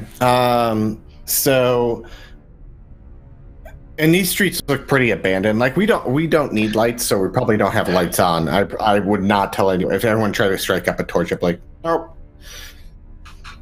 Sure. Not that kind of mission. Yeah. You guys can, you guys can see, so it's essentially dim light for you, so you can navigate just fine. Because because you all have dark vision. Okay. I want to see if there is an access point somewhere in this building, or something of the like. An access point like a door or window, or something else? Something, because everything's boarded up. He would try the door. He would also make sure no one's watching, as well, or keeping an eye out on him. So, can I roll like a perception to make sure my coast is clear? Certainly. You make a wisdom perception check with disadvantage because you're in dim light. Let me do that. That nat 20. I got 19 though. 19. So it's not super late at night. There are a few people out on the street every now and then, but for the most part, you guys appear to be alone, just your own company. Yeah, I would try the door really quickly. See if it's the open. door squeals as the iron guts of the handle and the knob grind together, rusted and neglected by God knows how many years, but it does click open and the door swings outward, or probably inward, swings inward. Okay. And using my dark vision, like looking inside and like... Yeah, so you can see the immediate entryway there appears to be almost like, kind of like a storefront, combination storefront and waiting room, sort of. It looks like a place where you might greet customers or handle the business side of things. And as soon as you open the door, you can smell old dust, just thick, kind of billow up, that old musty smell. And there's this acrid bite, very faint bite of ammonia, and you can feel your sinuses like slightly open. The smell of it, it's not strong, it's not recent or fresh, but it's just sunken into the stones and timbers of this whole building. Okay. He'd be like, oh, Jesus. Okay. He'd like kind of usher everyone over. He's like, it really stinks in there, but this place doesn't look like it's been kept here for a long time. Let's get inside and see if we can find a way down. Yeah, it's tannery smell that we're smelling because of like tannery smell, or is it? It's not like. Yeah. Okay. It's not like dead body smell. Tanning hides and leather is kind of a fragrant, nasty proposition. Yeah, there's a lot of chemicals involved, and you can just smell that. However long this place operated before it was abandoned, it just, that stink sunk into everything here, and it's just, there's just this faint ghost of what used to go on in this building, sort of lurking around. It would have been much stronger had it actually been an active establishment. Oh yeah. Recently. Yeah. Yeah, you would have smelled it approaching if it were actively, if it were recently active. No, this is long abandoned. I think the smell caught Cloak off guard for how abandoned it was, and that it still was lingering. It's just faint. It's not super strong, but it's enough to grab your attention, coming from fresh air to that. Yeah. So yeah, I would usher everyone in, and then as soon as everyone's in, like closing the door. Yep. You make your way inside, and the boards kind of thump and hollowly echo with your footsteps, and they creak here and there in protest with your weight upon them. You shut the door. Again, with a squeal of mechanism and latch, it clicks closed. So you can see a doorway that leads back into the rest of the building, probably into the work areas. And you can see kind of a funky corner of wall that probably houses the stairway going up to the second floor. Okay. The divination, did that say it was below the tannery? Below. Yep. So see if we can find a way down. Sounds like a plan. Tilly? You want to look outside? Maybe. See if there's another entrance, or do you want to look around in here? Look. You're strong. You're capable. maybe look around outside. Hey. We'll investigate. What? And but before she goes, Rowan's just going to touch her head and cast guidance on her, should she need it. Okay. Thanks. All right. I think. So where were you going to check, Tilly? Sorry. I'm just gonna go look around the sides of the building for, you know how like the cellar basement doors, stuff like Sure. that. Okay. So you head back out onto the street and you clump your way around the building, and there doesn't appear to be any of those like cellar bulkheads like you're talking about, but you do see a back door around the back side of the Tanners. It looks like it, much like the windows, is boarded over. Can I approach it and just to see how recently boarded over, if it's rusted and boarded over? Like, by all signs, it looks heavily weathered. The boards that are nailed into it have kind of gone gray and are showing their grain and cracks around the edges. The nails are rusty, and you can see long brown stains dripping out of them where the rain runs across them. Okay, it does not look like it's been recently opened. Is it one or two boards enough that I can go ahead and spend a few minutes popping them off? I'd say it's like 3 boards, but yeah, if you want to pop them open, it doesn't look like it'd be difficult at all. Yeah. Sure. So you kind of just wedge your gauntleted fingers behind there, and you can just pull them free by main strength. So are you going to try to be quiet about it, or are you not really worried about it? Considering the building seemed abandoned and Tilly isn't exactly the smartest creature on the planet, she's probably just going to pop them off as quickly as possible. So the rest of you, as you're waiting in the front room, maybe just kind of taking it in, maybe whispering quietly to one another as you wait for Tilly to return, you hear muffled from the back of the building a squeaking of like metal on wood, and then a crack, and then clunk, clunk. She pulls all the doors or the boards off, but then taps on the door to knock. All right. Anyway. So there's another few cracking and banging noises, and then a very faint knocking. I open the door with a mean look on my face. What are you doing? So you're gonna go find the back door. Yeah. So you head through that doorway that leads back into the workshop area, and you can see there are old wooden vats. There are racks for drying. There are workbenches. There looks like there are hooks where tools would have once hung. The place is just an abandoned wreck. And you head over, and you can see a stout silhouette in the small window in the doorway there. And you open the door, and there's Tilly with the shattered boards that were holding the door shut, kind of littering the ground around her feet. Hey, there was no entrance. What? What are you so angry about? There's nobody here. We're breaking in somewhere, and you're making a bunch of noise. There's literally nobody here but you. Who even owns? What was that? See? Tilly leans out. There's something here. It's just a To cat. scritch the stray cat. Yep. The cat. It could be a bad omen. Was it a black cat? It was a black cat. Yes. Oh, she's fine. Cloak, that's rather presumptuous of you. Did you know if they're walking away from you, then they're bad luck. If they're walking towards you, they're good luck. Do you want me to bring her over? What? No, we don't. Class will be looking around the front room. Okay. You spend some. Yeah, you could hear this exchange sort of nattering in the back, drifting towards you through the rest of the workshop. Checking out the front room. It's like, once it's not me.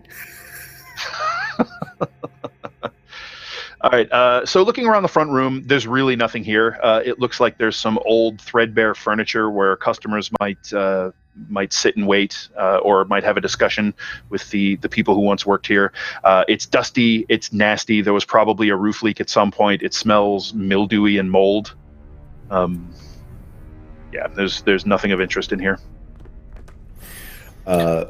Like, are there like a rug? I mean, big rug on the floor. Anything that would look like a hatch to go into? We know we're not in the front room. Yeah, okay. Nothing like that in the front room. So we'll head to the back, I guess. Look around the back room. Yeah. Okay. So you guys kind of spread out, searching through the place.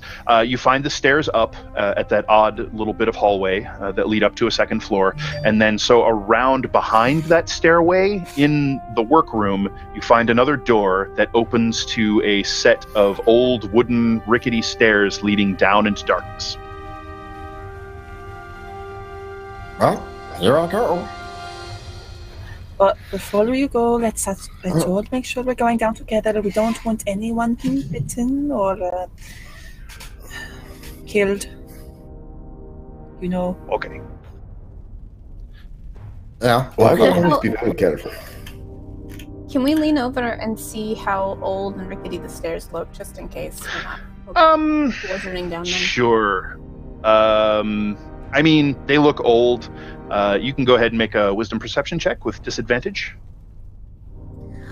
This is gonna be real bad. Wisdom is not my forte. Just let you know. You're proficient with brewer supplies, right? Not like carpenter's tools or anything like that. Yeah. Okay. A 2. Oh. Yeah, you know. Not that bad. It's made of wood, and wood's pretty solid. You'd be more comfortable if it was stone, but it looks fine. Yeah, you first, Cloak. You're light. Okay. Are you going to take a look ahead, scout ahead to see if there's bad things?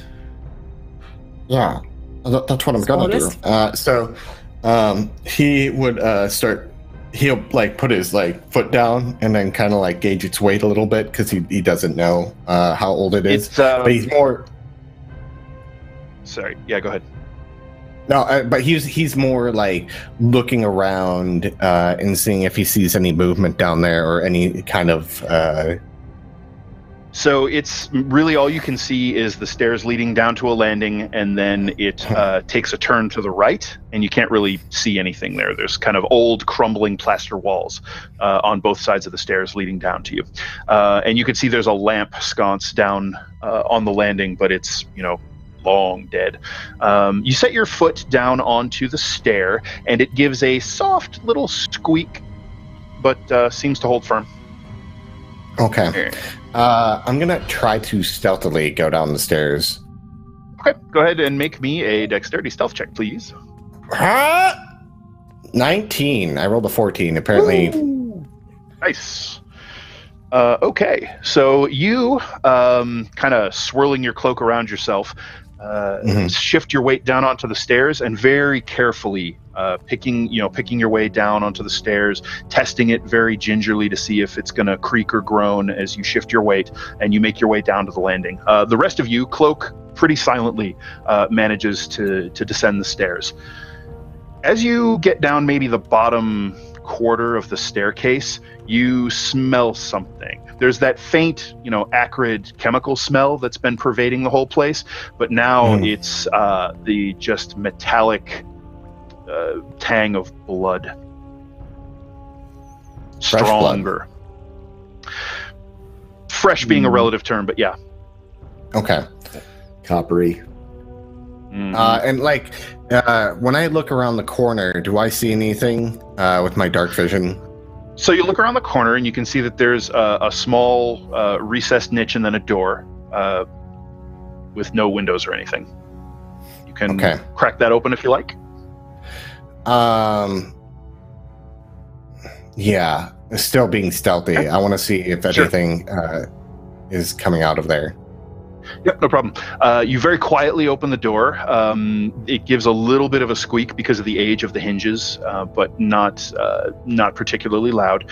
You can see in this basement room there are old shelves, many of which look like the slats on them have broken or been shattered at some point, hard to say.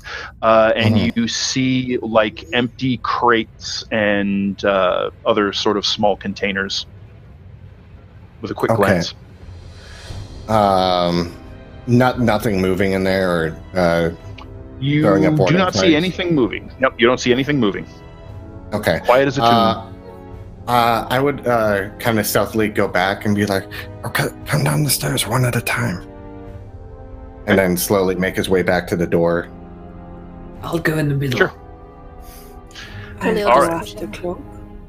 So is everybody going down? Tilly, you just going down normal, or everybody trying to be quiet, or what? Sure, Okay. I mean, So Tilly comes. Plate on. I'm trying to be quiet, but Right. Okay. I was going to say, you you got two people with plate and glass. Yeah, sorry, did you say you're going to try to be quiet, or you're not even going to worry about it? I mean, in a Tilly way, I'm not gonna roll for it. I mean, she's gonna be loud either way. Just all right. So she with exaggerated high knees takes her steps down the stairs, and you can just hear clank, kabonk, kabrink, and you hear probably a soft pop as one of the pieces of wood somewhere in the stair setup cracks under your weight, but doesn't give way, thankfully, and you clomp your way down next to Cloak. Okay. So one by one, you can all make your way down the stairs. I'm not going to bother having the sneaky people roll stealth because, yeah. All right. I was more going to start making my way into that room. Yep, that's fine. As they're coming down, you pull the door open wide enough for you to slip in, and you can see that the basement area looks like it's probably mostly the same dimensions as the outer perimeter of the house, maybe a little bit smaller. And it's just kind of full of junk and detritus and worthless old crap, like empty boxes and like moldering tarps and canvases. And is there anything shiny? Oh, no, you can't. Well, first of all, it's pitch black down here, so you guys are all using your dark vision. So there's no light to catch any shine. So not that you can tell. You just see the monochrome gray scale of dark vision revealing the room to you.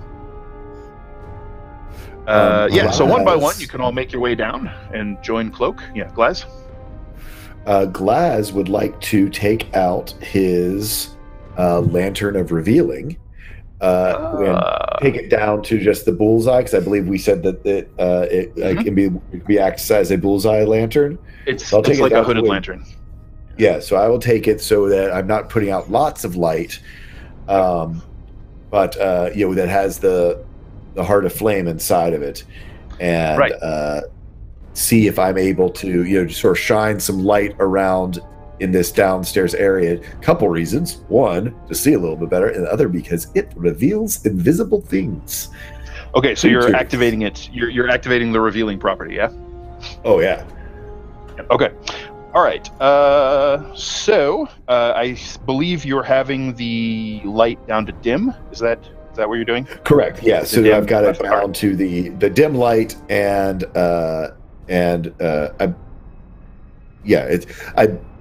and this is just me. My quick notes. I know the identify is once per day. Is the revealing part of it once per day as well? Regardless, I'm using it because I'm Glaz would be willing. The detect magic is number of times, but you actually have to touch whatever it is you want to try and detect magic on. The revealing is once per day, and it lasts for an hour. Gotcha. Okay, so Glaz takes out the Heart of Flame lantern and opens the black iron shutters just a little, enough to let a little pool of dim blue light shine out around him. Now, to all of your eyes, that's bright light, so you can see very well around Glaz now, and he leads the way with the light into the room. At this point, nothing previously invisible is revealed, and you guys can make your way in and spend some time searching around. This is pretty simple. After about, we'll say, 5 minutes of kind of spreading out and searching through the place, you find evidence of a lot of vermin living down here, rats, and the like. And now all of you can smell that sort of thick background smell of blood. You do not find any source for that smell down here. But it does eventually lead you to a small trapdoor in the back corner of the basement.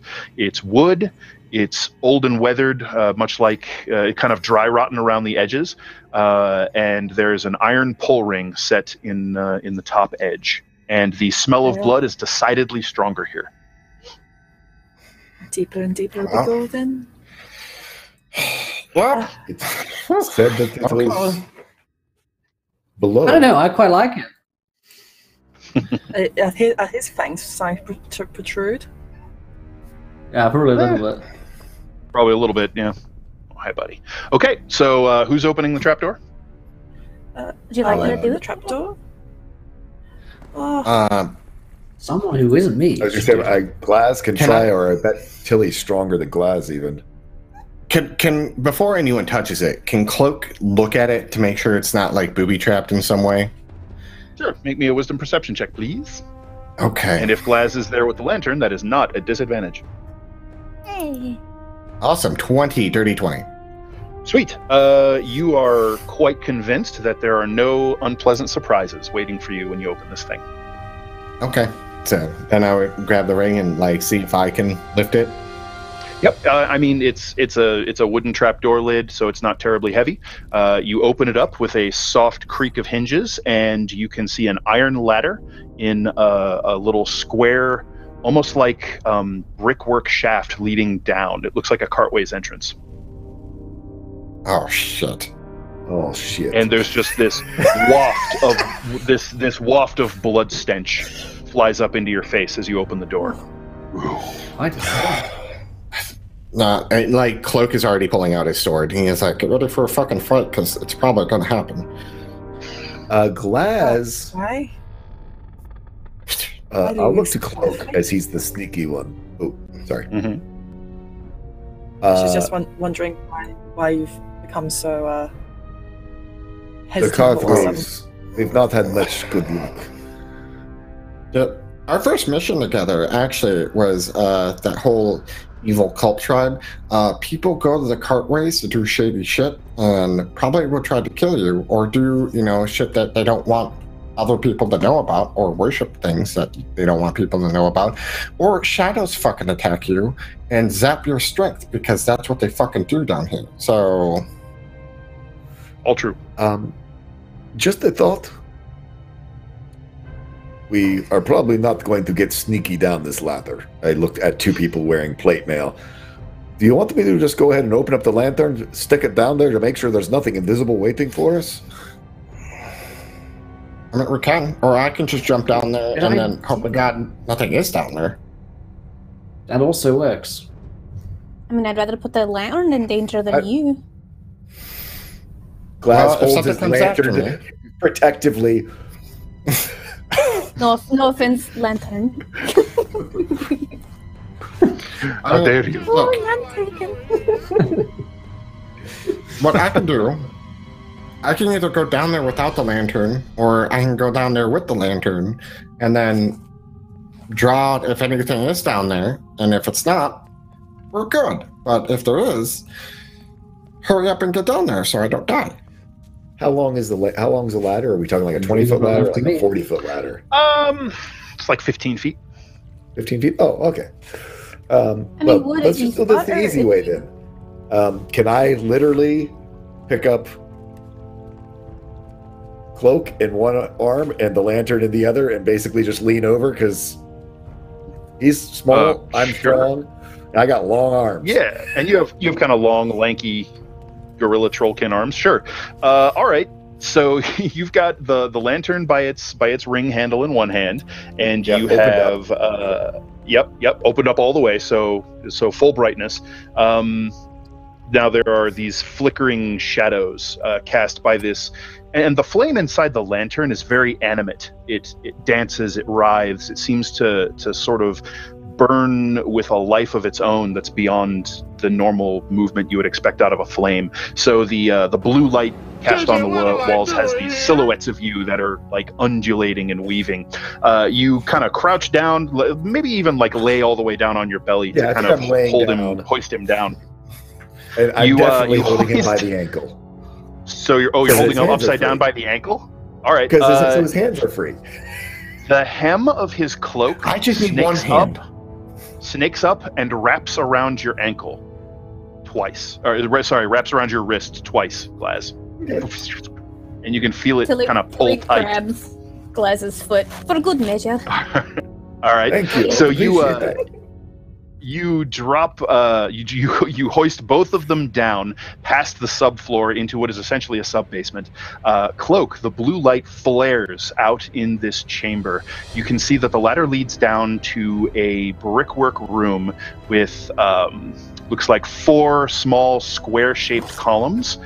The smell of blood down here is overpowering.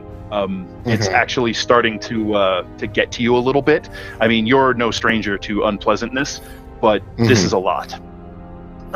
You're upside down, and so you find yourself staring at a human body that is suspended in the air between two of those columns down a ways into the chamber. And looking around, you can see that there are 2 or 3 great spatters of blood. There's just a lot of blood down here, sprayed all over the floor. It's kind of turned black with some age and in the bluish light that the lantern casts. And it's you can see arterial spray on the walls. Some of it reached all the way to the ceiling. It looks like a great pool of it spread over most of the center of the chamber's floor. And you can see larger areas of blood sort of over by the walls and one back in a far corner. Way more blood than just one body would have produced. Maybe, more than 2. And there's a floating body in the middle? Looks like it, yeah. Not moving. You're upside down, so it's a little disorienting. And as you're looking and kind of bracing yourself for something to jump out and try to suck your soul out through your nostrils, you can see on the ceiling, on the floor, there is another figure that looks like a humanoid that is sort of seated against the back wall of the chamber with its knees pulled halfway up to its chest, and it seems to be maybe wrapped in a sheet or a shroud or a blanket of some kind. Neither of the bodies are moving. Okay. Glass, hold on. And I tug on the cloak, and how far up am I at this point with Glass you're basically 10 feet off the floor. I would take the lantern out of his other hand, and then tug on it, and then kind of just land on the ground. Okay, and, so you're gonna carefully hop down. Yeah, no problem. Yeah. And then I was like, yeah, come down here, guys. I'm not going to go in there until you guys get down here. But and he's just staring at the bodies to make sure they don't move and there's nothing behind them. Sure. So you can see the closer of the 2 bodies, the one that's suspended between the columns, is a human male, and its head is fallen forward with the chin resting on the chest. Its arms are stretched out and up, and you can't really see what's holding it up. Probably some cords or something, but you probably have to get closer to check it out. Laz, being concerned about his lantern, will go down next. Sure. Yeah, you guys one by one come on down and see everything that I described. Riordan, you're okay with the blood atmosphere of this place. It's a little unpalatable because it's so old. It's old blood, it's rotten. This really isn't anything that you'd want to partake of, but at least it doesn't put you off or nauseate you. The rest of you can, even those of you who have waded to the hips in blood in battle, this is a lot, and it's thick, and it doesn't seem like there's a whole lot of good ventilation down here, and so it's almost churning your stomach a little bit. I got my cloak over my face, quick question. Does the figure over in the corner, wrapped in shrouds, look like a mummy? So you guys are a good 40 feet away from it, so you really can't make out much in the way of detail.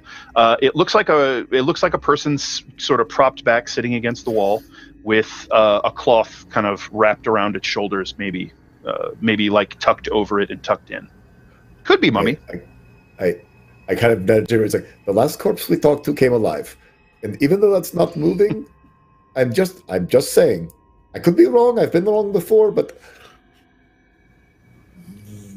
in the arms of the mummified monk is what the divination said. I'm going to nudge Riordan forward. Well, you're the one who's talking for Morena. Off you go. No, okay. We don't know if something's down here, so that's not right. Thank you.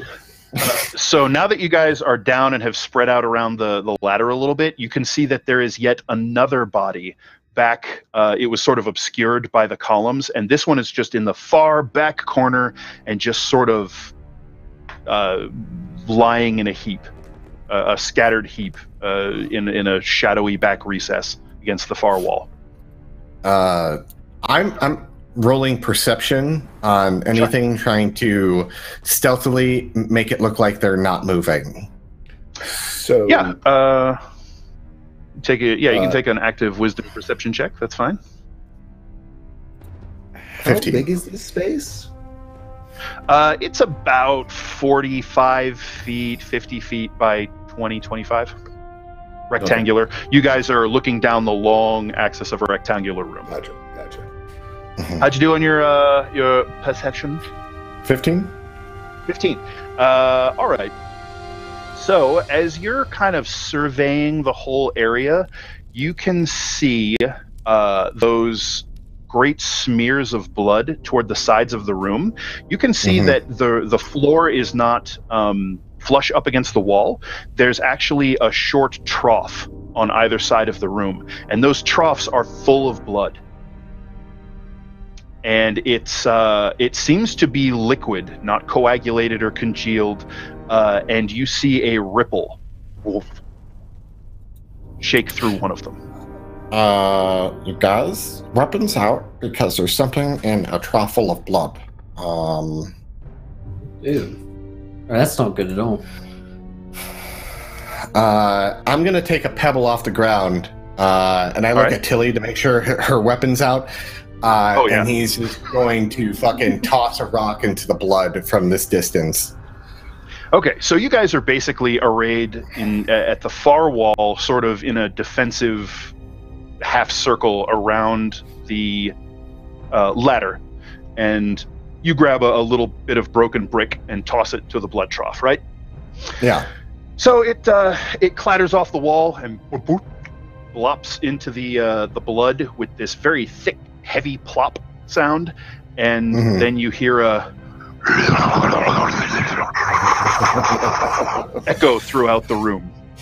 So let's roll initiative as the blood in the trough spews up toward the ceiling, swirling and pouring down. And as the blood pours down, it takes this very vaguely humanoid shape.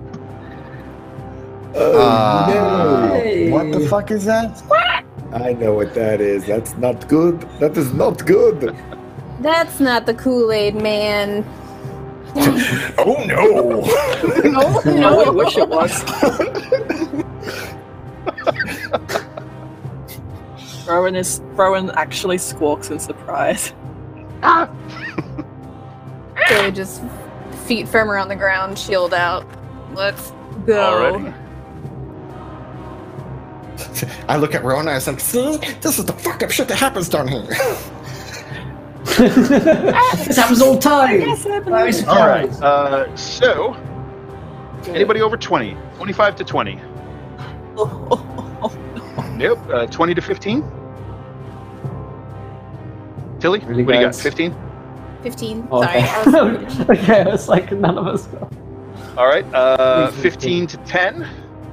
Glaz is on 13. 12. Oh. Hang on.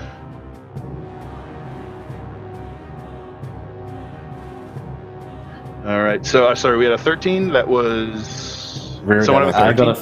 Riordan. I've got a 13, but so did Glaz and Riordan. Riordan are both on 13. Okay, who would like to go first? Riordan's got much higher dex than me. Yeah, I can Okay. jump in first.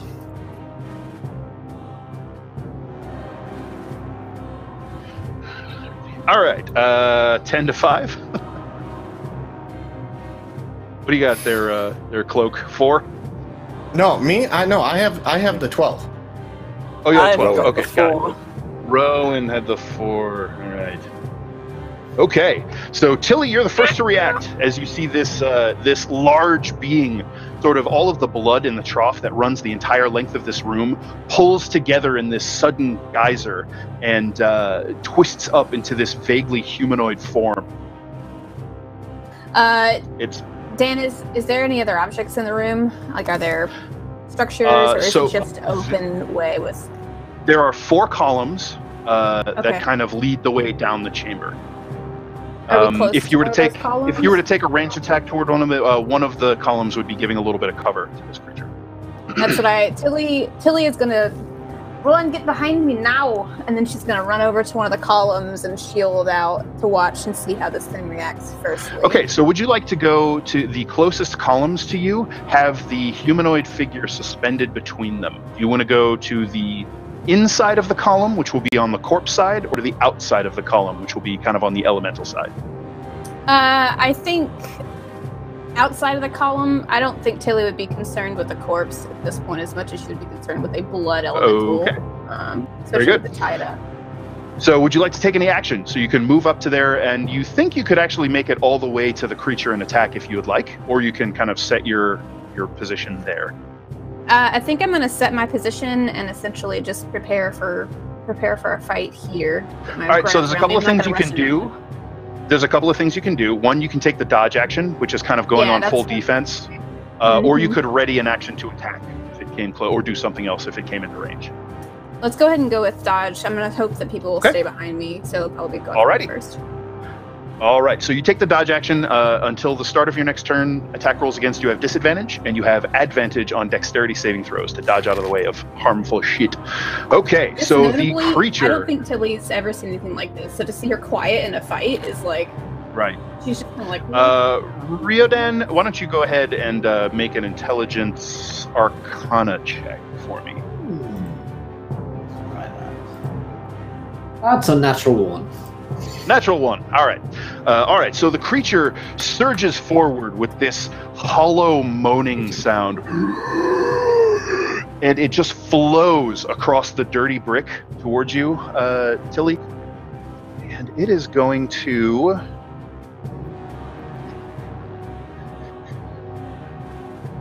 It's just going to come up and lash out at you with its strange, liquid but somehow solid blood arms. Mm-hmm. That is a critical hit, so that one will hit you. Why do you hate us, Dad? All right, so you take 19 points of bludgeoning damage from that first slam. As it catches you right on the side, gets under your shield guard, and you can feel it dent one of the plates of your armor. The second strike, this one, however, you roll with the first blow, lift your shield, and easily ward off the second. And your shield kind of rings with this deep bell-struck note. Really cries. Why are you waiting? Back at the people behind her. The figure hanging up in the air between the two columns gives a sudden jerk. And its head snaps up with this grinding of vertebra.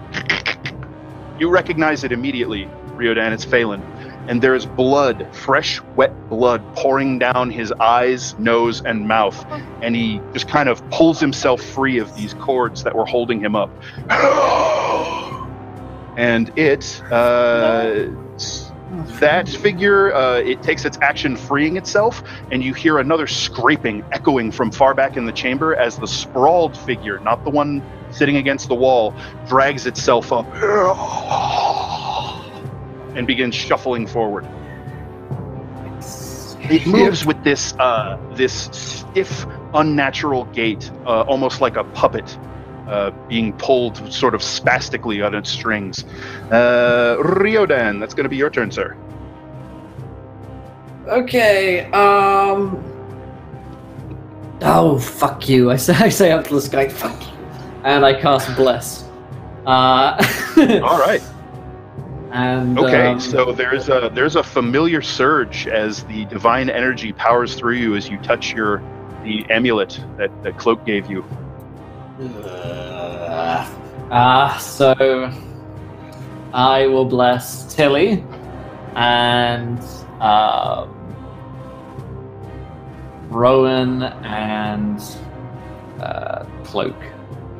Sklaz wouldn't look after me while I was doing drugs, so that's why. All right, so those of you who are blessed, you feel this sudden adrenaline surge and your pulse quickens. Whenever you make an attack roll or a saving throw, you can roll a d4 and add it to your total. So that's Riordan. Glaz, you're up. Okay, so you were saying we are looking down the long axis of this narrow room. There's some columns. We have this body that is just pulled out of the columns. So are the columns like parallel, like inline parallel down the long axis of the room, or are they in the short? Like, was he hanging on the short axis or the long axis? He was hanging about a quarter of a way in the long axis of the rectangle, and the columns are sort of in a square formation in the center-ish of the room. So, and then the thing that was against the wall is all the way down at the far end as well, and then there was one all the way down at the far end. Yeah. So here's my big question for you, Dan. We're on a long axis of a narrow room, and I get a bead of a straight line of the elemental and the two corpse things. You could get both corpses or one corpse in the elemental. Let's go for whatever. And that's going to depend on like which side of the room you're going to kind of swing out on to get the line. Okay, so the big one is that I need to not hit Tilly. Right. All right. So that will probably give the elemental some cover if you're gonna try and blast the front corpse, the Phelan corpse, and the elemental, because Tilly went up to post up next to the column. So the column will be between you and the elemental, but you can do it without hitting Tilly. Okay. So whatever two I can get to make sure I don't hit Tilly.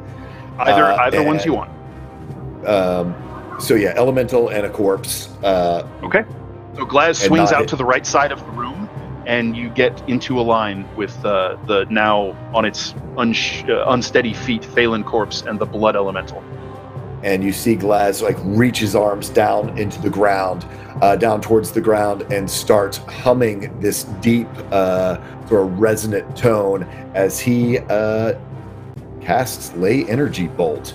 It's a 100-foot long, 5-foot wide beam of crackling bolt of energy that he summons up from the ley lines themselves and shoots it down the room, trying to catch. So this energy runs almost like circuits along the floor and out of the walls into Glaz's hands, and he unleashes it in this massive bolt of multicolored energy that rips through the first zombie, passes straight through the column, and just seems to ignore it as if the stone wasn't even there, and then into and through the elemental. So it does not get cover because of how Lay Bolt works. Yep. So what's your save DC? My save DC is I know this. I know the answer to this. My save DC is why is it not giving me my save DC on this? Is 14.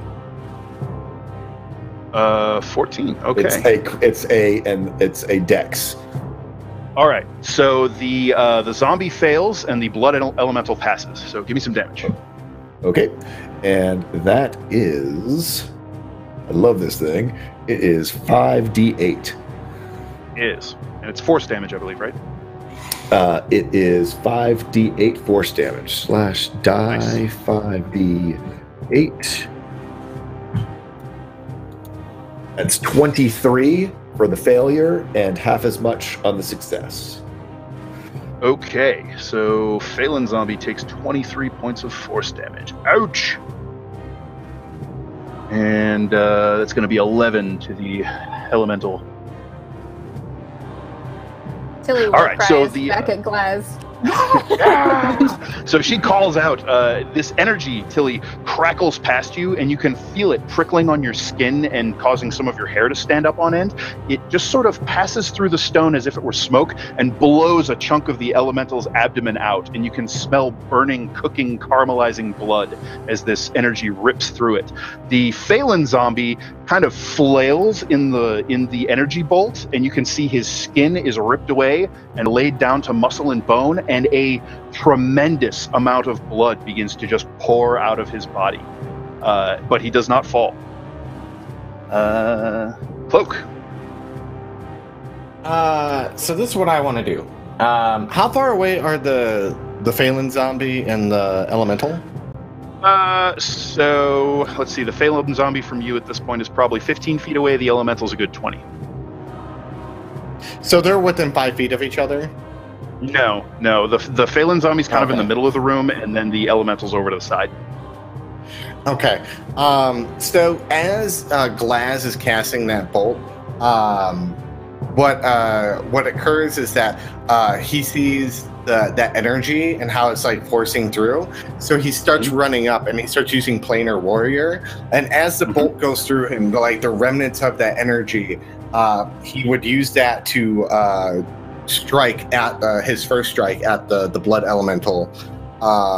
And then as he strikes through that, coming back and like stabbing at it, seeing what kind of effect when he doesn't have planar warrior going on, and kind of gauging that. Okay. So let me find my attacks. So here we go. We're gonna take this. Fuck! Oh. Well. All right, so the elemental just sort of flows back as you strike out at it, and one of those crackling arcs of ley energy just sort of jumps from Glaz's fingers, where it's still playing about his fingertips, and energizes your blade, and it flows back from your strike, and your blade carves a slice out of the brick column. Make your second attack. All right. And that hits. Bless. 1d8. Damn it, I'm so mad I missed that. 7 points of damage. Now you get your planar warrior on the first hit that you land. Yeah, that's right. Okay. So yeah, and as it comes up, so it oh shit, I didn't mean to roll that. That's another 3, so 10 damage in total. Okay. All right. Got it. All right, so it sort of flinches back with a as your blade rips through its body and splashes this spray of blood onto the back wall. And at that point, I would kind of look back at the two clerics and be like, "Are you guys good at dealing with those things?" And like pointing at the undead. Rowan. Oh, well, I can try. She's gonna clutch at her holy symbol and start saying a prayer to Wotan in Northern tongue as she panels divinity to turn undead. Okay. What is your spell save DC? Spell save DC is 14. Right. Doesn't do it. Well, I rolled a 1, so 1 certainly failed. Oh, all right. So I believe the range on Turn Undead is 30 feet. So did you want to move up to make sure you get the back one in the range as well? Yes. Okay. So Rowan sort of darts forward into the room, whispering a prayer to the Rune Father, and there's this thudding bass note that rips through the basement, and you can see this distortion in the air roll out in front of her, and each of the zombies shrieks and clutches its hands over its left eye and begins staggering backwards. Tilly, your turn. Oh, can I do a bonus action? Oh yeah, sure. As a bonus action, I'm going to cast Spiritual Weapon. Summon the spear of the Rune Father. Where? Just next to me. So you can create it, within 20 or 30 feet and attack something? Yeah, I'll actually do that, then I'll So I assume the blood elemental? Yeah, I'll attack the blood elemental. Because if you damage the zombie, you break the turn. Yeah. Yep. Okay, so go ahead and make your spell attack. Okie dokie, here we go. If I can find it. Sorry, I'm still very new to It's okay. That's with a +6. Oh, with my spell modifier. Okay. Oh, that hits. I think it. Give me some damage. So she just takes her arms up and does a kind of throwing motion to stab the spear in. The luminous kind of spectral spear appears in her hands and darts toward the blood creature. So D8 plus your spellcasting modifier. That would be 8 points of force damage. Just your wisdom modifier, not your total spell attack. Oh, my wisdom. Okay. Yeah. So that's 5 total. Yes, 5 total. Okay. All right. I will. Sorry, Dan. That's okay. I'm going to use life drain. Okay. And how much? That adds necrotic damage, if I remember. Yep. And how much? 5? Equal to my level, so 5. Okay, so as you attempt to drain the life force from this thing, the blood just sort of ripples, and there's nothing there for you to get a hold of. It is immune to necrotic, unfortunately. And thing's not even alive. Yep. All right, so I believe we're actually up to Tilly now. Sure. Okay, Dan, can you describe to me where the placement of everybody's physical bodies are now? Sure. Yep. So Please, you're up sir. fighting this. You're up fighting this elemental, kind of next to a column, kind of keeping it on the side so something can't come up on you on your flank. The elemental is in front of you, and Cloak is sort of catty corner across from it. You guys are kind of fighting it together. Maybe at this point, 10 feet to your right, in kind of the middle of the room, is a turned zombie that looks like it's about to run away from Rowan. And far back in the other corner is another zombie doing the same thing. Okay, I was trying to figure out how close the first one that was tied up zombie was to me, but if it's like 6 or so feet away, that's... It's a good 10 feet away from you, and is not a threat at the moment because it's turned. It's just going to try to run away. Okay. So Tilly is going to grunt with all of her might and just throw into a full Warhammer attack Get him. on this elemental, followed up with a shield attack. So Easy as. let's go. First attack with the Warhammer. Just my D20 plus my strength modifier at this point. Am I correct? Plus your proficiency bonus. Oh, okay. So I'm just going to type it out. Get it, Tilly. And it was just Oh slash my God. die. Am I correct? Slash die. I don't know.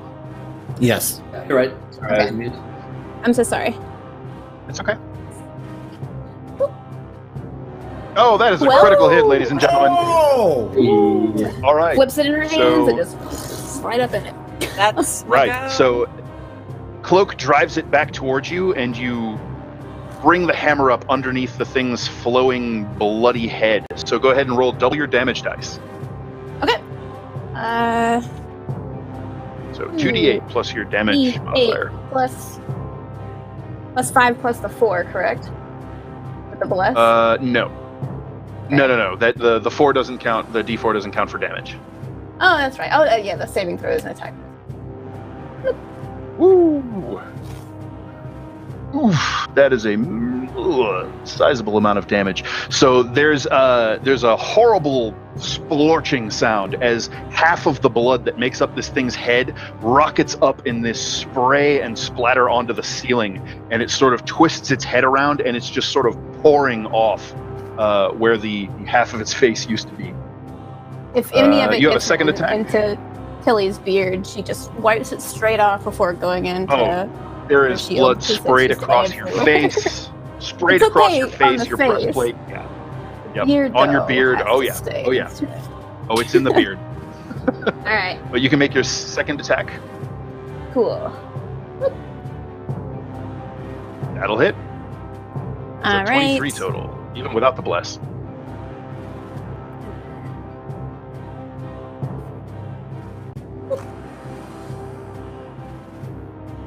With the Warhammer's second attack damage. Yes, very good. 11. Ouch. And your bonus action to bash with the shield. Mm-hmm. Oh, you hit like a truck. Damn, It girl! does. Smart, but she can definitely roll. Alright. Work, girl. Is this plus 8 as well? You'll have to forgive me for being so dumb Yes, on this is plus 8 as Not- well. You are proficient in your shield bash. Yeah. Oops. Get another hit. Alright, and then... She's literally probably grunting this entire time because this is like her thrill of the life. So I'm sorry, Cloak, if you can see her freaking out right now. Yeah, no, she's way into what's going on here. It was a probably doesn't D8 even plus realize 5 you're is there. what you want. Oh, sorry. Yep. Yeah. Oh, D8 with the shield, nice. Cloak is just thinking with I'm sorry. himself. No. I'm sorry. You're right. It wasn't a Warhammer. You were right the first time. Not that it matters. You rolled the same thing. You did it right. I'm Yeah. not paying attention. No, it's Uh, okay. damage. Got it. Sorry. All right. Sorry. Thinking to himself is just like, yeah, good thing she's on my side. So there's a great spray and spatter of blood all over you, Cloak. Thankfully, your cloak hides it. The elemental reels back, and you can see parts of it are just starting to like lose their cohesion and pour off onto the floor, and then its head kind of swells back up, and it dives itself forward, and it just sort of flows over Cloak and Tilly and around the pillar. So I need each of you to make a Constitution saving throw, please. Just those two or all of us? Good. Remember, we get a D4s that. So add your D4 to that as well. Okay. 13. Was that everyone, Dan? 14. No, just those two. Us two. Okay. I got an 18 in total. Okay. Shit. All right. So that one wasn't. Oh God, that is. Yeah, you're proficient in strength saves. All right. So both of you managed to. So this blood swirls around you and starts to sweep you up off your feet and pull you inside this creature's body, and you manage to just kind of throw yourselves back and sort of kick swim your way out of this blood creature, and you could feel it beginning to pull at the blood in your own body while you were inside there. So. Ooh. Yes. It will lash about with its flams.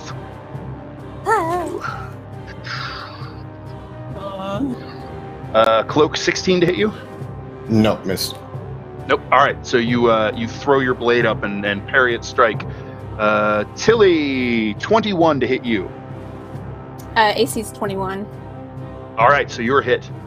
Can I use a reaction? You can. Ooh. I'm going to invoke my bloodletting rune and reach out towards Tilly to confer the warding bond. All right, so you cast Warding Bond on Tilly. Tilly, you feel this this sudden kind of tingle around your skin, and there's this this faint luminous aura for a moment, and the rest of you can see the same aura flare around Rowan. So as the creature's blood fist sort of drives into you, you take 8 points of bludgeoning damage, but then you're resistant to that, so you only take 4. And Rowan, you feel this crackling pain as you take 4 points of damage. Oh, I take damage. Okay. Yeah, so that's how Warding Bond That's works. what it does. Warding bond, it's like you bond with Sharing someone your- and sharing your split hit the points. damage. Right, you're basically splitting the damage. And I've given her a +1 to her. I've given her a +1 to AC. Oh yeah. As well. Yep, and it's a +1 to AC as well. Yep. Okay. All right. Good to know. Good to know. So that happened as a reaction. It was slamming. It's done. Blood zombies. They panic and run away. They go running and scurrying back to the far end of the chamber. Riordan, it's your turn. All right then. Haha. Anyone hurt? Particularly. You've seen Tilly take a couple of hits. She seems like she's okay. It seems like she's enjoying that- it overall. Other than that, not really. It's fine. Well, I'm no good at hitting things, so. If you want to show your faith, then now is as good a time as any, Riordan. No, now you say that, I don't. I really don't. So I'm going to run up to it and stab it instead. Do something. All right. Fuck. It felt Tilly is like weird when I did excited it that you're gonna instead. run in a fight. She's like, yeah! Instead of ignoring the fact that she's a heel, she's just like, Okay, good. That's 20, baby. Oh, that's a Hey. critical hit. All right. And What's that with all is these 16 doubles? points of crit. All right. Look at that max Get on him. the 8. So your blade bites into its body, and so it's a palpable strike, and you drive it in towards where its heart would be and twist, but its body seems to just kind of flow around your blade, absorbing the brunt of the impact. It does take 2 damage.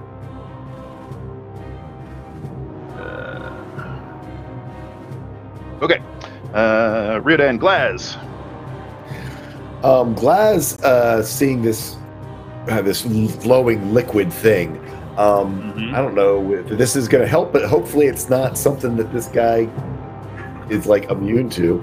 I'm going to pull out my diamond and spin it up and cast Chromatic Orb at 2nd level towards this, and doing cold damage to see if maybe I can like freeze a chunk of it off or something. I mean, blood freezes, right? Sure. Alrighty, go ahead and make your spell attack roll. It will have half cover from the pillar in the way. So that's a 15. Unfortunately, the bolt of cold, the orb that spins out of your now incandescent blue glowing diamond, clatters off of the cover, just narrowly missing the creature, and sort of sprays into a burst of ice and snow shards. Would you like to move anywhere or do anything else? Is there? I mean, I know I've got 3 of them around it right now, so I probably. I mean, is there a way to get a line, a better bead on this for a next attack without getting like an attack of opportunity or something? So you would have to kind of get around behind it and maybe into the trough where the blood was to get a clear shot at it. Yeah, because there's people clustered around it now and a pillar. Yeah, so no, Glaz will probably just, he's going to keep an eye on those zombies down there toward the other end as well. Okay. Cloak, your turn. All right. Planar Warrior, as he looks for how to attack item. There we go. So he's going to use Planar Warrior with his weapon, and so this D20 plus 4. So that'd be a total of 27 to hit. Oh, that very much hits. Some damage. All right, and so this would be 6 plus, so 12 damage with that attack. Okay. And then my second attack, crit is a critical hit. Wow! Look at all these crits, man. Look at all these crits.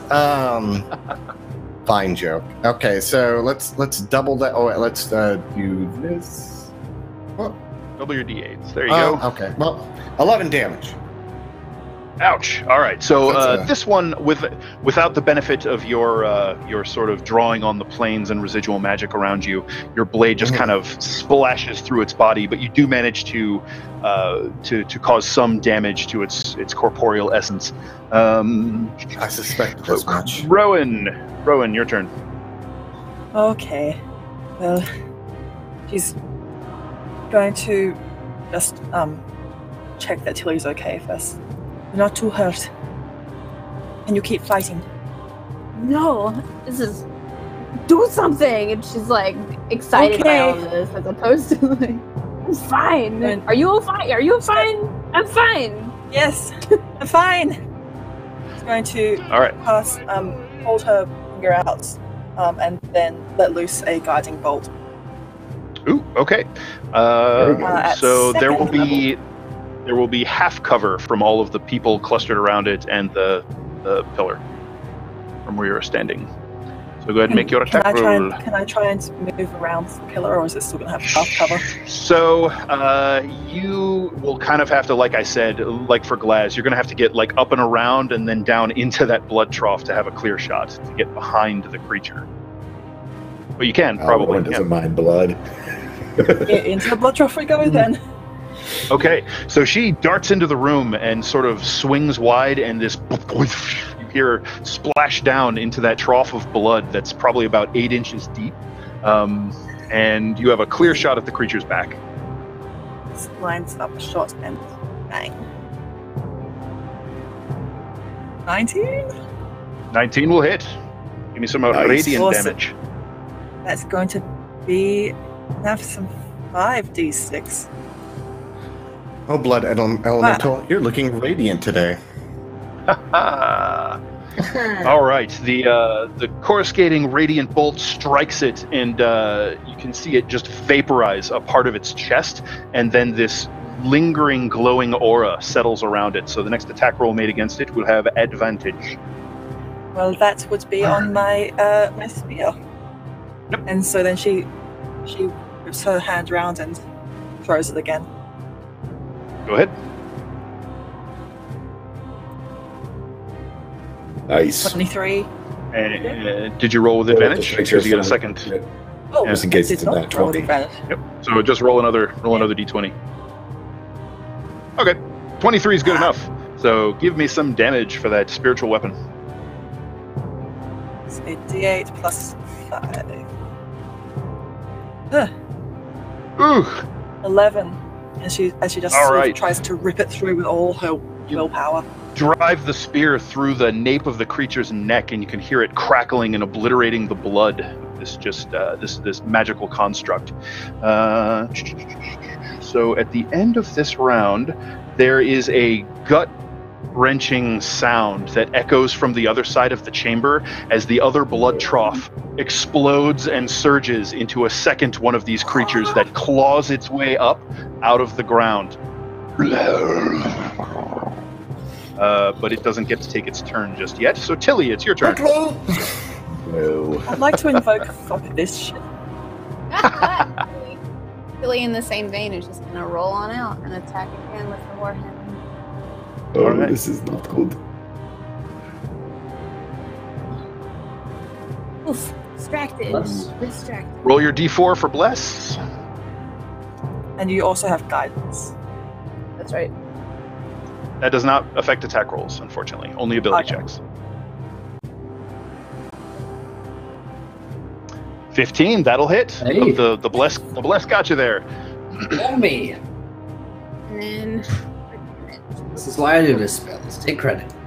Oh my god. Did you that's so sneeze? much 'Cause damage. someone blessed you. God damn. 13. Got it. 6. Oh god. All right. So your warhammer rips into the creature's body, and it's now sort of like giving this coughing gurgle as these bubbles sort of burst out of it, and the outer skin of this blood form is starting to just pour down and pool on the stones in front of you. It's barely able to hold itself together. So you make your second attack. excuse my doge. Sorry. Yeah. Roll that one thing. A 13. It just sort of parts its form around your blow, and your hammer strikes a big chunk out of the brick wall. And you could strike with your shield. Yep. And okay. Oh, and that'll hit. And then there's All right. So you don't even have to worry about Okay. rolling damage at this point. So as you're driving it back with these powerful onslaught of blows, you just jam your shield rim forward, and you take its head off at this fluid blood neck, and the whole thing, like a bubble with its skin being burst, just pops and sprays blood all over all of you around it and pours onto the ground. Okay, 2 hands on her shield. Can you tell me where, in relation to me and the pillar, this other one is? It's further down the. It's on the other side of the room. So you can almost make it to it, but you'll have to maneuver around the people that are kind of clustered around you, so you can't quite make it all the way there. Yeah, I think Tilly is gonna step back with the pillar and try to recover, wipe some blood off, and maybe ask Riordan, can you give me a little bit of a push, a little bit of a heal, because I gotta get to that second one. All right. I'll think about it. So I'll talk to Miranda. that's what you call out for, right? The blood elemental has entered the fray. So this creature surges up out of the trough, and it is going to. I need you to make a Constitution saving throw, please, as it, like the other one, tries to flow over you. Cloak? Is it? Am I That's doing that? Or who's making it? No, it's just Tilly. Okay. Whoa. Tilly. Was that a... Oh, no. There we are. Also D4.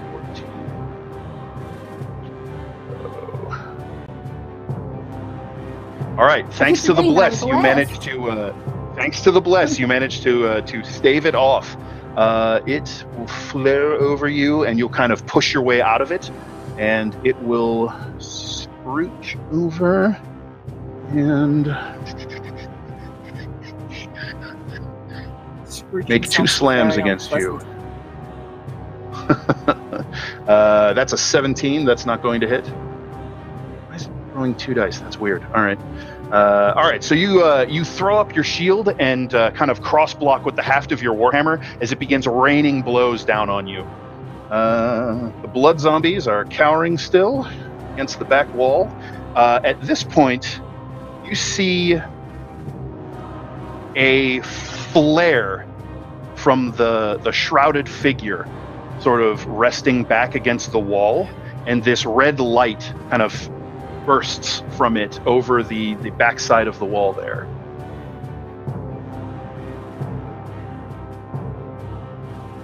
What was your spell save DC, Rowan? 14. 14. All right. So the light settles over the 2 bleeding zombies, but they remain turned. Riordan, your turn. All right. Then I will do as has been asked of me. My second level cure wounds. So I'm going to run up to Tilly and heal her. All right. And that will be for a 9. Are you just patting her on the head? There you go. So, fine. Tilly, you recover. Yeah, you move up to behind Tilly, place your hand on her, and Tilly, you can feel this radiant energy flow through you, and it just washes away the pain and fatigue, and you can feel your bruises beginning to heal of their own accord. I appreciate it. Don't touch me too much, though. I don't. Thank you. Thank you. I appreciate it. Feels weird. So just, I got confused. We got 1 blood elemental left, 2 zombies that are turned, and then there's also the slouching figure. Mm-hmm. Okay. The slouching figure has not moved or stood up or anything. There was just that kind of faint red glow that happened. Yep. How far away? Yeah. We didn't see it. I mean, so the shrouded figure and the 2 zombies are all on the same far wall together? They're all on the far wall, yeah. Roughly together, yeah. Within, say, 15 feet of each other. Within 15 feet of each other.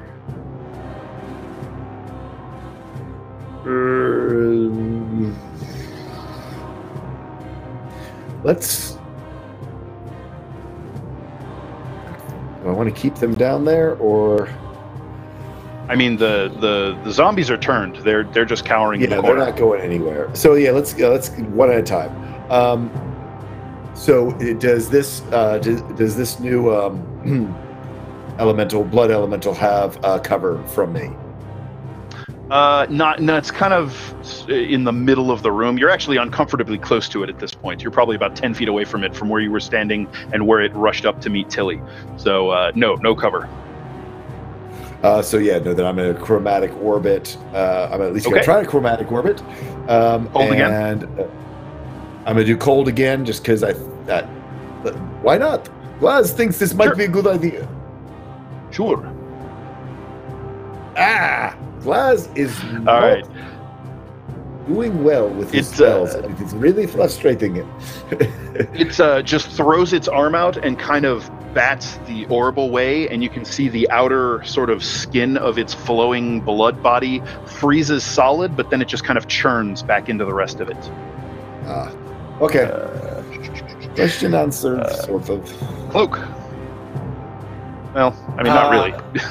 You'd have to hit it to answer the question. But so Cloak this time. So Tilly's like walking up and approaching it, right? Oh yeah, she's in its face. So he's gonna walk up and he's gonna like, "You got this, Tilly." And as he touches her, runes start to glow all over her body, and like her is her raven on her shield? Yes. So that would like the outline of it would start glowing as Cloak casts protection from good and evil on her. So now, until the spell ends, one willing creature you touch is protected against certain types of creatures: aberrations, celestials, elementals, fae, fiends, and undead. So I pick one of those, right? No. It gets all of them. It's all of them? Okay, yeah, well, so now when any of those type of creatures make a attack against you, they have disadvantage, and you cannot be charmed, frightened, possessed by them at all. So you are a super tank. Till he gives you like a bar brawl grunt, like oh yeah, and like almost like side chest bumps you as she walks by. Does that apply to Cloak flies across the room. Sorry, no, nothing. It's a. So does that apply to attacks and spells, or just attacks? Any attack roll. Attack rolls by creatures against her have disadvantage. Yeah. So if she has to make a save, I believe that's doesn't count. But if it's a spell attack, Right. Okay. So that was Cloak. Rowan, your turn. How far away is the cloaked figure at the end of the tunnel? From here, probably about 15 feet. Okay. You can you're a little closer to it. You have a better look at it now. You can see that it is indeed a corpse. At first, it looks like perhaps an emaciated old man, but it is very much dead. Its skin is very dry. It looks like no decomposition has set in. The skin is sunken and hollow and pulled tight against its bones, and its eyes are shrunken and shriveled. And it's sort of laid back in this feeling of repose. And you can see set around its throat, just behind its hands, you can see there's a holy symbol of Marena, the Red Maiden, around its neck. And under the shroud that is laid over it, it is wrapped in, it's not exactly wrapped in linen bandages, but it's wearing this it was once probably a pristine white linen robe that is now just grimy and nasty. And it's just sort of staring straight ahead. She's going to get maybe 5 or 10 feet closer, so she's not quite in touching distance, but sure. Yeah, you can move right up to it. Yep, no problem. You can hear the moaning and wailing of the zombies nearby, and they're constantly gurgling and just belching up these gouts of blood that are pouring from their wounds and from their eyes and ears. What things? And she's just going to point her hand directly at this mummified creature and cast a 3rd level guiding bolt. All right. Every time you say that, it makes me think like you're doing the James Bond stance. All right. That will definitely hit this thing. Go ahead and roll some damage for me. All right. Okay, how many? I have to roll. 3rd level, I think that's 66. 66.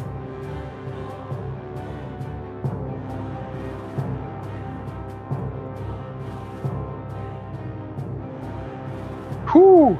All right, 26 radiant damage. So she gathers up this mote of light in her claw that leaks through her fingers and shines on the walls, and just unleashes this torrent of radiant energy into the supine figure before her.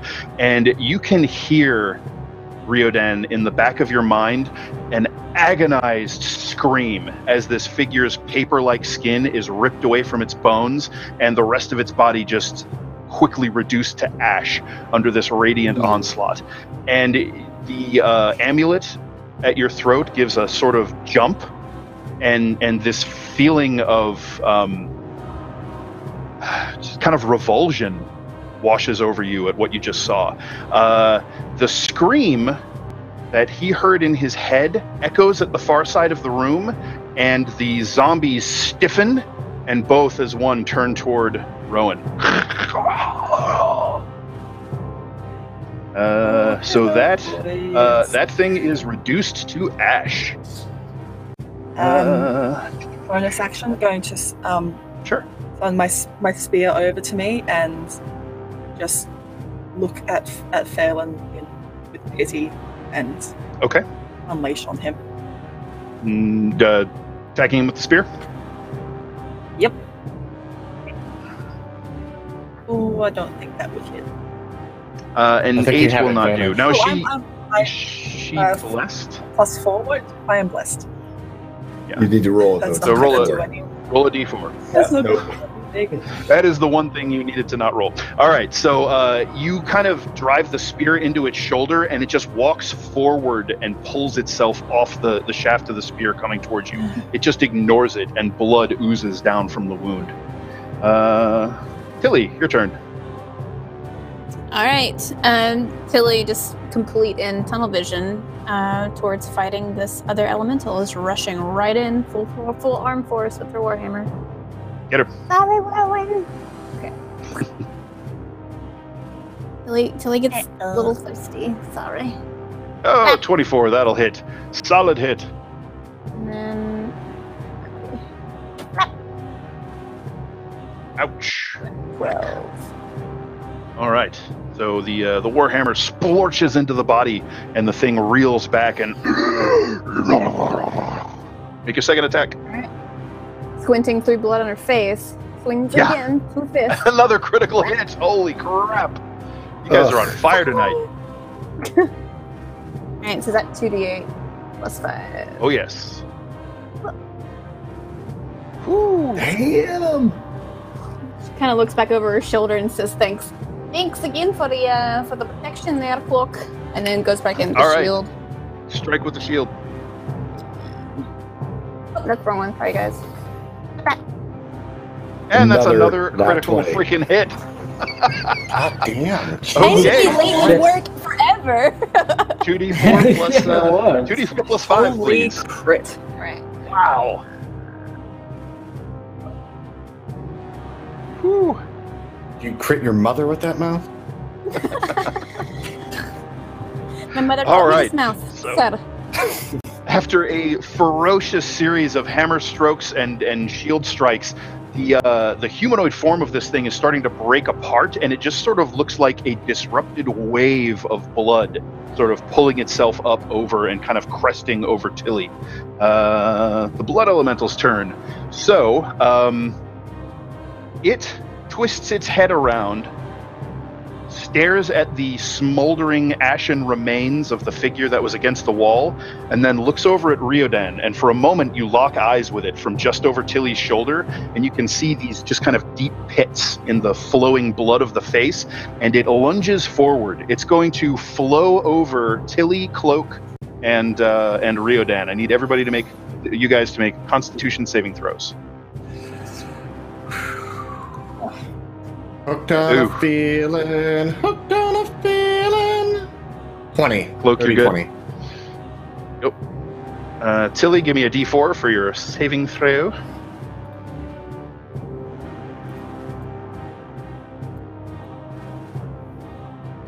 Okay, so Cloak, you managed to pull yourself out of this vortex of blood that this creature becomes.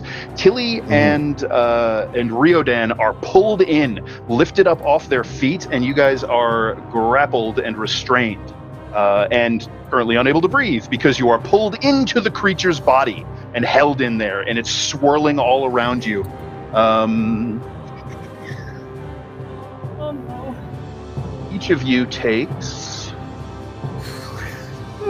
10 necrotic damage as it begins pulling the blood out of your pores and eyes and forcing its way up into your nose and mouth. So I'll take 5 as well. Yeah, so Tilly takes 5 and you take 5. Rowan. Well, I then take 2. Sorry, what? Oh, yeah, I'll right. then take 2. Right. Yep. No, the damage that comes... 3? The damage that comes through the ward is typeless. It's just hit point loss for you, I believe. Right. So that's you guys in there. The blood zombies. Riordan, as you're sort of suspended inside this thing, struggling against it, feeling it ripping at your body, you have this moment where everything goes kind of still. You can still feel it crushing around you and trying to suffocate you even as it pulls the blood from your veins. And the vaguest outline of a face appears in the blood before you. And you hear this whisper. Spear of vengeance, or faith and leadership, or replace my servant who was just destroyed. Make your choice. So you can chew on that till we get to your turn. Great. The blood zombies. They lurch forward, the turn broken by the divine backlash of the destruction of the mummified monk, and make their way for Rowan. So... Oh boy. Yes. Please no stabby. They are going to attempt to slam you with their blood-smeared hands. What's your armor class? My armor class is 12. It's a 16 to hit you, so that one will hit.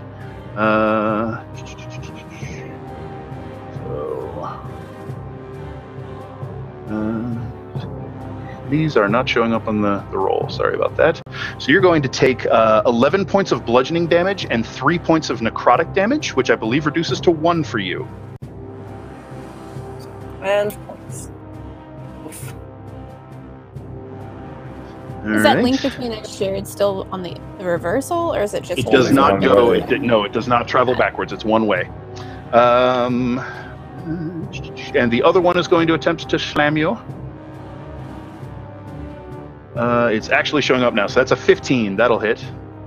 That'll hit You will take 4 points of bludgeoning damage and 2 points of necrotic. All right, that's the blood zombies done. Riordan, your turn. As after that pronouncement passes, the face vanishes, and you're just restrained in that vortex of blood tearing at you and trying to suffocate you. Don't like that.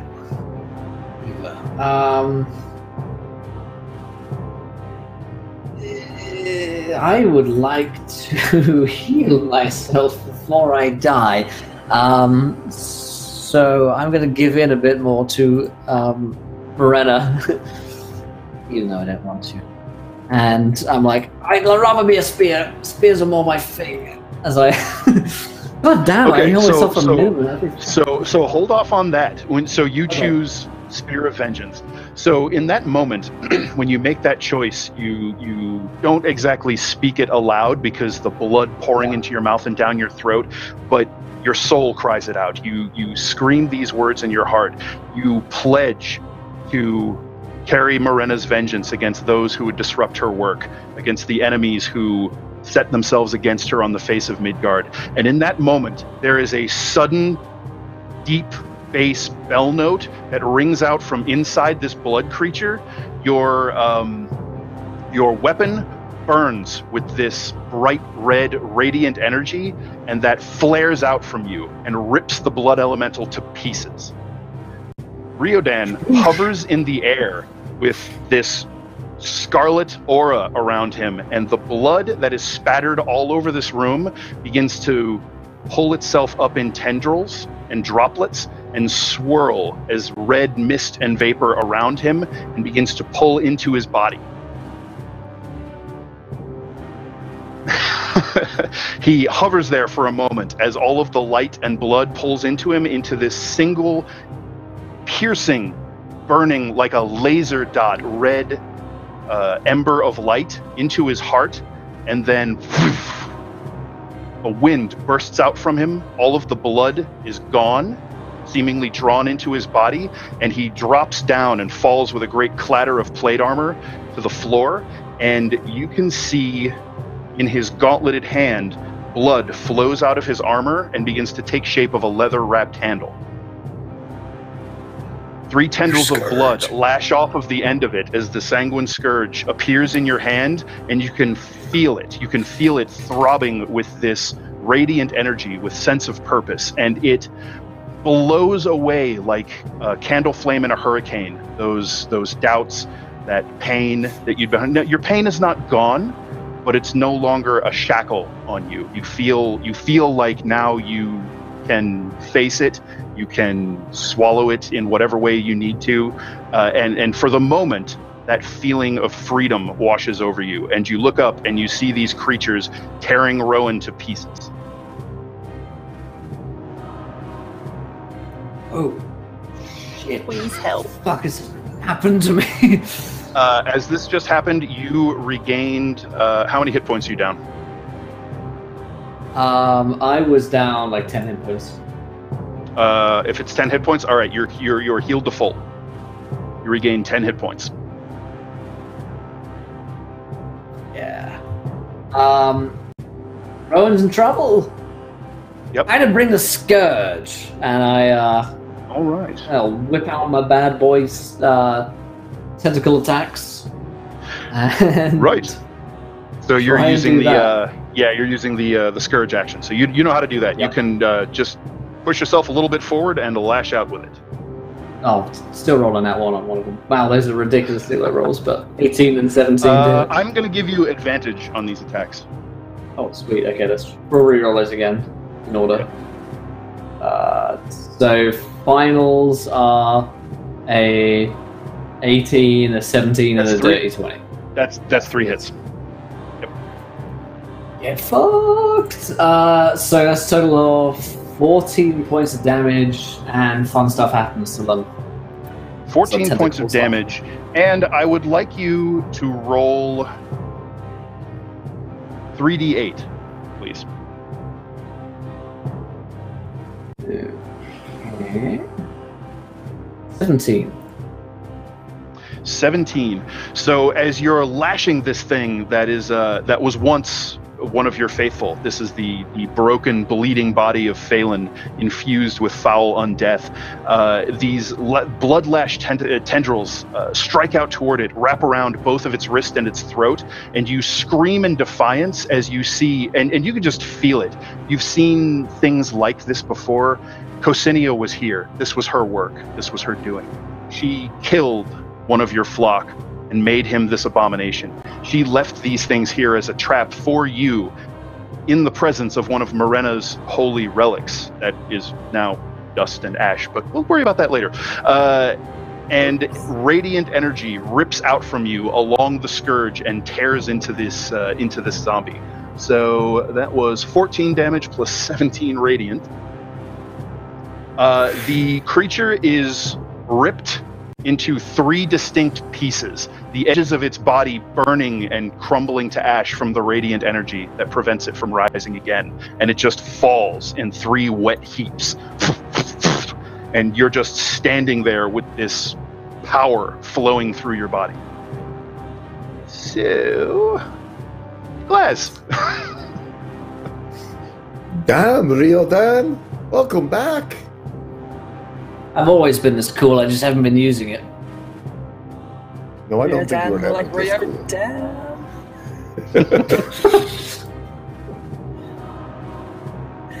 cool. So yeah, Glaz is like right there, and I'm seeing these undead creatures.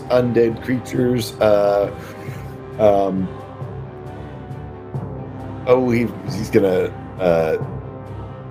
try this again with his chromatic orb. But however, so all that is left at this point is the one blood zombie of the person you don't recognize. The elemental was utterly destroyed. Right, but we still have one zombie left, right? Yep. Oh yeah, I guess I can just stick it. I'm gonna. You know what? I'm right there, right?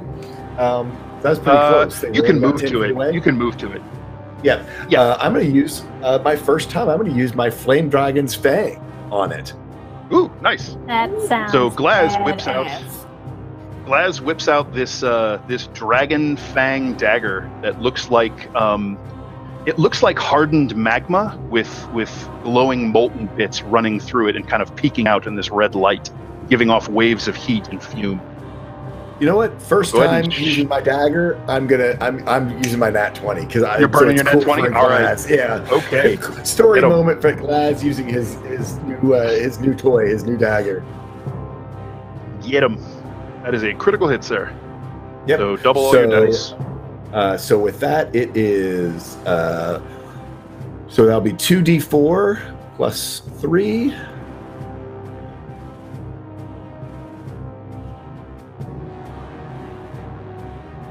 For damage, and then plus another 2d6 flame. Something weird happened there. Because I see plus 9 on that. Oh, I don't know why it gave me another plus 6 on top of that. So yeah, so just take the other shows off of it. So. Yep, so that's 9 plus 2d6 fire damage? Yes, plus 2d6 fire damage. Plus another 4 fire damage. So, got it. So 13 total. All right.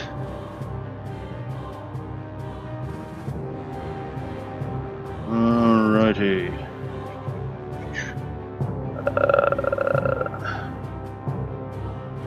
Sorry, hang on. All right. So that was Glaz. Cloak, your turn. Cloak would be like, what the fuck is going on? Why is every time we come down to the courtways, weird shit happens? Now we have Riordan. You need more drugs, apparently. So whatever. 6 seconds, Cloak. 6 seconds. As he's doing this, he's like running forward. Okay, so he's muttering as he runs. Yeah, the runes on Tilly start to drop as I'm spending my bonus action to use my planar warrior because that doesn't drop your concentration, does it? No, because I need to keep my. I thought keeping my concentration up was a bonus action. No, doesn't require any action whatsoever. You just have to not cast another concentration spell. Got it. Okay. Yeah. Well, her runes stay up, and she's glowing and looks powerful. And I'm running up. Friggin' protected. Yeah, and I'm running up as using the planar warrior and putting myself in between Rowan and the zombie, and slicing in with an attack, kind of getting off that blood whip, I guess, or whatever the fuck Riordan's on right now, PCP or whatever god drug he's on. With the first attack here, 13 hit. You hit. All right. So let's do. That blessing really did not pay off with that damn. Oh fuck! Wow, I did. I did 6 damage. Second attack here. Big Tilly's siphoning all the karma. Yeah, right. That's a hit. All right, and let's give that. Oh my god! Wow, 3 fucking ones. Fantasy rounds. Damn it, Tilly. Tilly. All right, Rowan, your turn. So you are kind of covered in gore as that zombie that was in your face was ripped into 3 pieces and sprayed blood just everywhere. Rowan's not looking too healthy right now. She's looking really weak, but she's just so focused on this that she's just going to, with her bonus action, shove the spear in first. Get him. To this other zombie. Yep.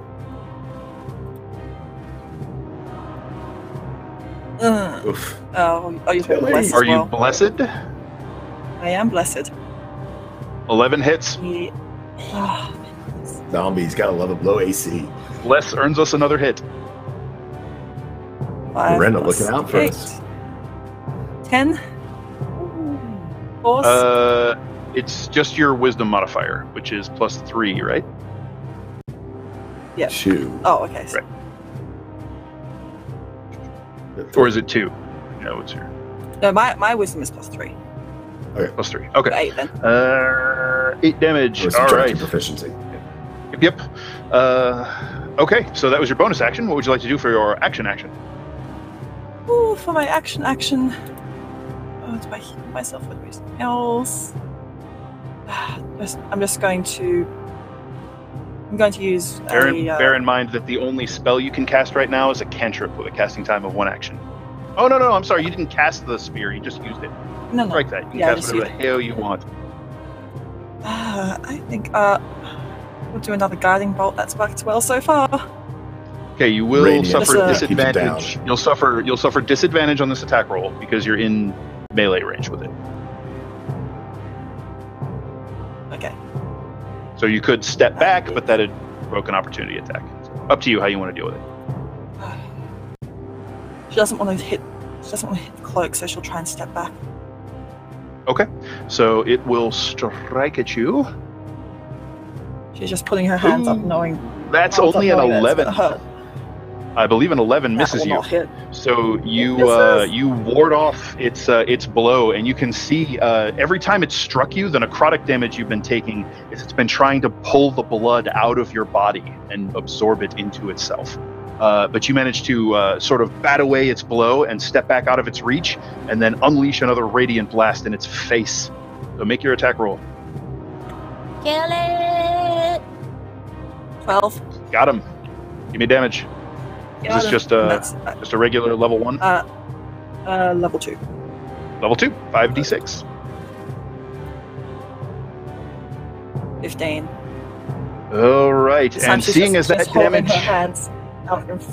damage is radiant, that negates its undead fortitude, you unleash another burst of searing light that strikes her full in the face and just strips flesh from bone and then burns the skull down to a charred neck stump, and the body shudders, takes 2 steps towards you, and just collapses in a wet heap. And that, I think, is where we stop for tonight, because we're a little bit over time. Thanks very much for sticking with us, everyone. Yeah, so that was a thing. Will, I believe you. Will, I believe you know what that means. Yes. I sure do. All right. Man, yeah. Okay. Yeah, Dan and I did a little bit of plotting between. I felt like 2 weeks ago, maybe. It was, yeah. About what may happen with Riordan next, because I sort of felt like he was a bit stuck as a character, so we needed to push out the door. So yeah, that was fucking awesome. And now I've got my tentacles back. Do we want to be a little open and transparent with what happened, or do we want to let that come out slowly over time? Yeah. I mean, it's pretty easy for some people to figure out, I'm sure. So are we cool telling them?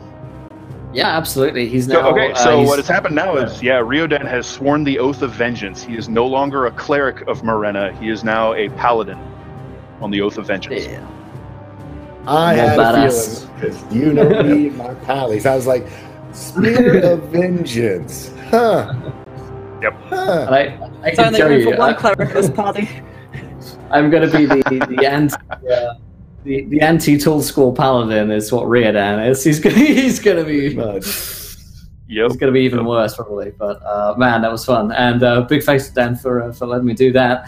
Absolutely. But yeah, goodness, we are running over, so we should wrap up fairly swiftly here. Let's do a quick giveaway for some tabletop loot dice here in a chat, activation point loot, and this whip around the cast and the crew. Did we enjoy ourselves? Where can we find you guys online? Let's start with Dan. How was that tonight, my friend?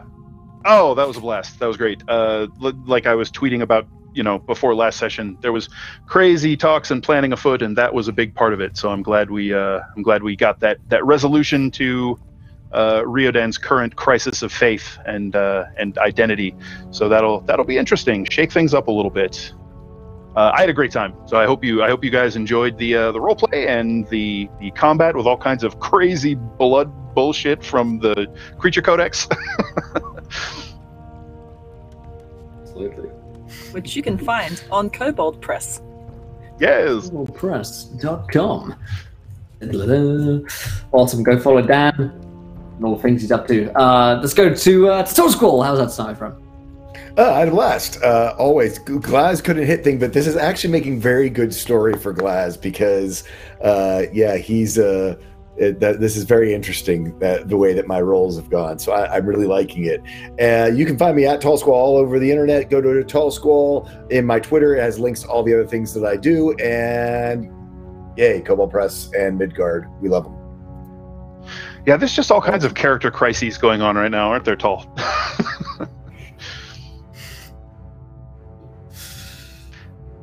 Who's next? Scarlet Moth. Let's go, Scarlet.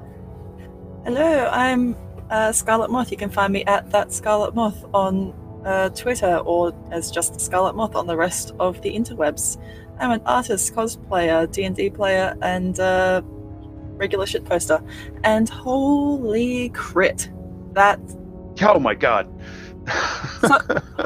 Tilly, simply, please, come late more often so you can get more crits.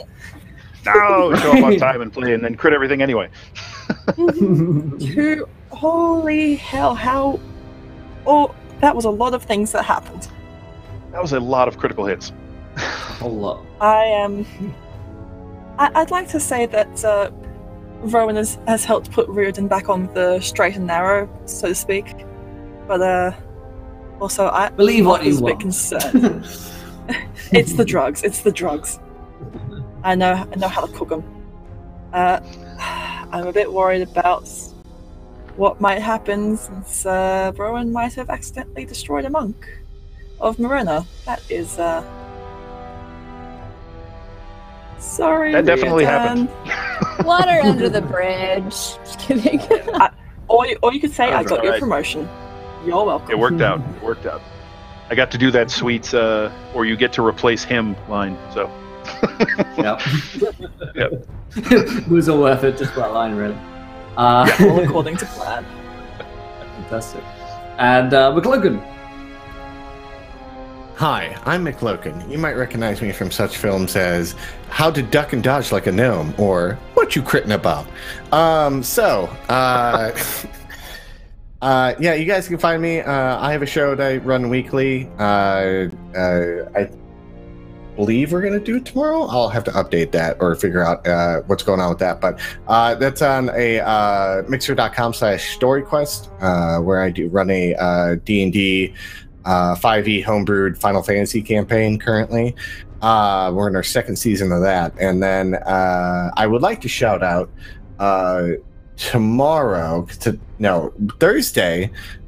Thursdays here on this channel, same time, there's a wonderful show called The King's Hustle that is ran by my wonderful partner Metamancer, who is writing out the King's Hustle area. So the Fortune's Row. So that's super interesting. You guys go check it out. That cast is great. I mean, one of them's already here, so look at Will, that beautiful man. But yeah, that's all I'm really up to. So hey, guys. Fantastic. And late though she may have been, it didn't matter because holy moly, the crits today were a flowing for Simply Jackson. Simply, how was that tonight for you? It was fun. I'm sorry I was late. I work in the advertising industry for my day job, so this is the prime season. But fortunately, this is the only holiday in between now and the rest of the year for that. So, yay! Super fun. Always glad to flex a little bit with Tilly, even though she doesn't. It's fun for me to finally play a character who's just dim but JJ, what am I doing? We'll say to crit to twit. To quit to crit to I give up. You can find me at simply_JXN here on Twitch, or simply_JXN on Twitter. I make art mostly lately. I've been inspired to get back into it, so if you're into it, come watch. Otherwise, I've been playing a lot of Pokemon. Amazing. I drew Rowan for her birthday. Yeah. That was so Find the good. video on there. Right. Thanks. So come by anytime y'all want. So much. Simply is amazing. Thanks. I did have fun tonight with the story and stuff, Dan. You're so good at being very descriptive with what's happening. Thank you very much. I might recommend. I'm tooting my own horn a little bit here. I'm particularly proud of the hallucination sequence. That would be worth checking out the VOD when you have a moment. Yeah, but even that'll the fight give you the scenes, context. Oh yeah, so good. I'm glad you enjoy it. I'm really happy to be playing with all you guys, and I'm glad you joined us. So you're having a good time, then I am happy. Awesome. Thank you. Yes. Fantastic stuff. Well, let's pick this winner of the giveaway. The winner is Socratic Method Man. Congratulations, my friend. You've won yourself a set of tabletop loot dice. Thank you here for all the raids, by the way, and the host Bad Friends Gaming. Thanks for coming in here. We are just wrapping up, but we do have some great shows on tomorrow, including Call of Cthulhu, the Masks of Nyarlathotep, as we get to our sort of season end for that show while we break for the holidays.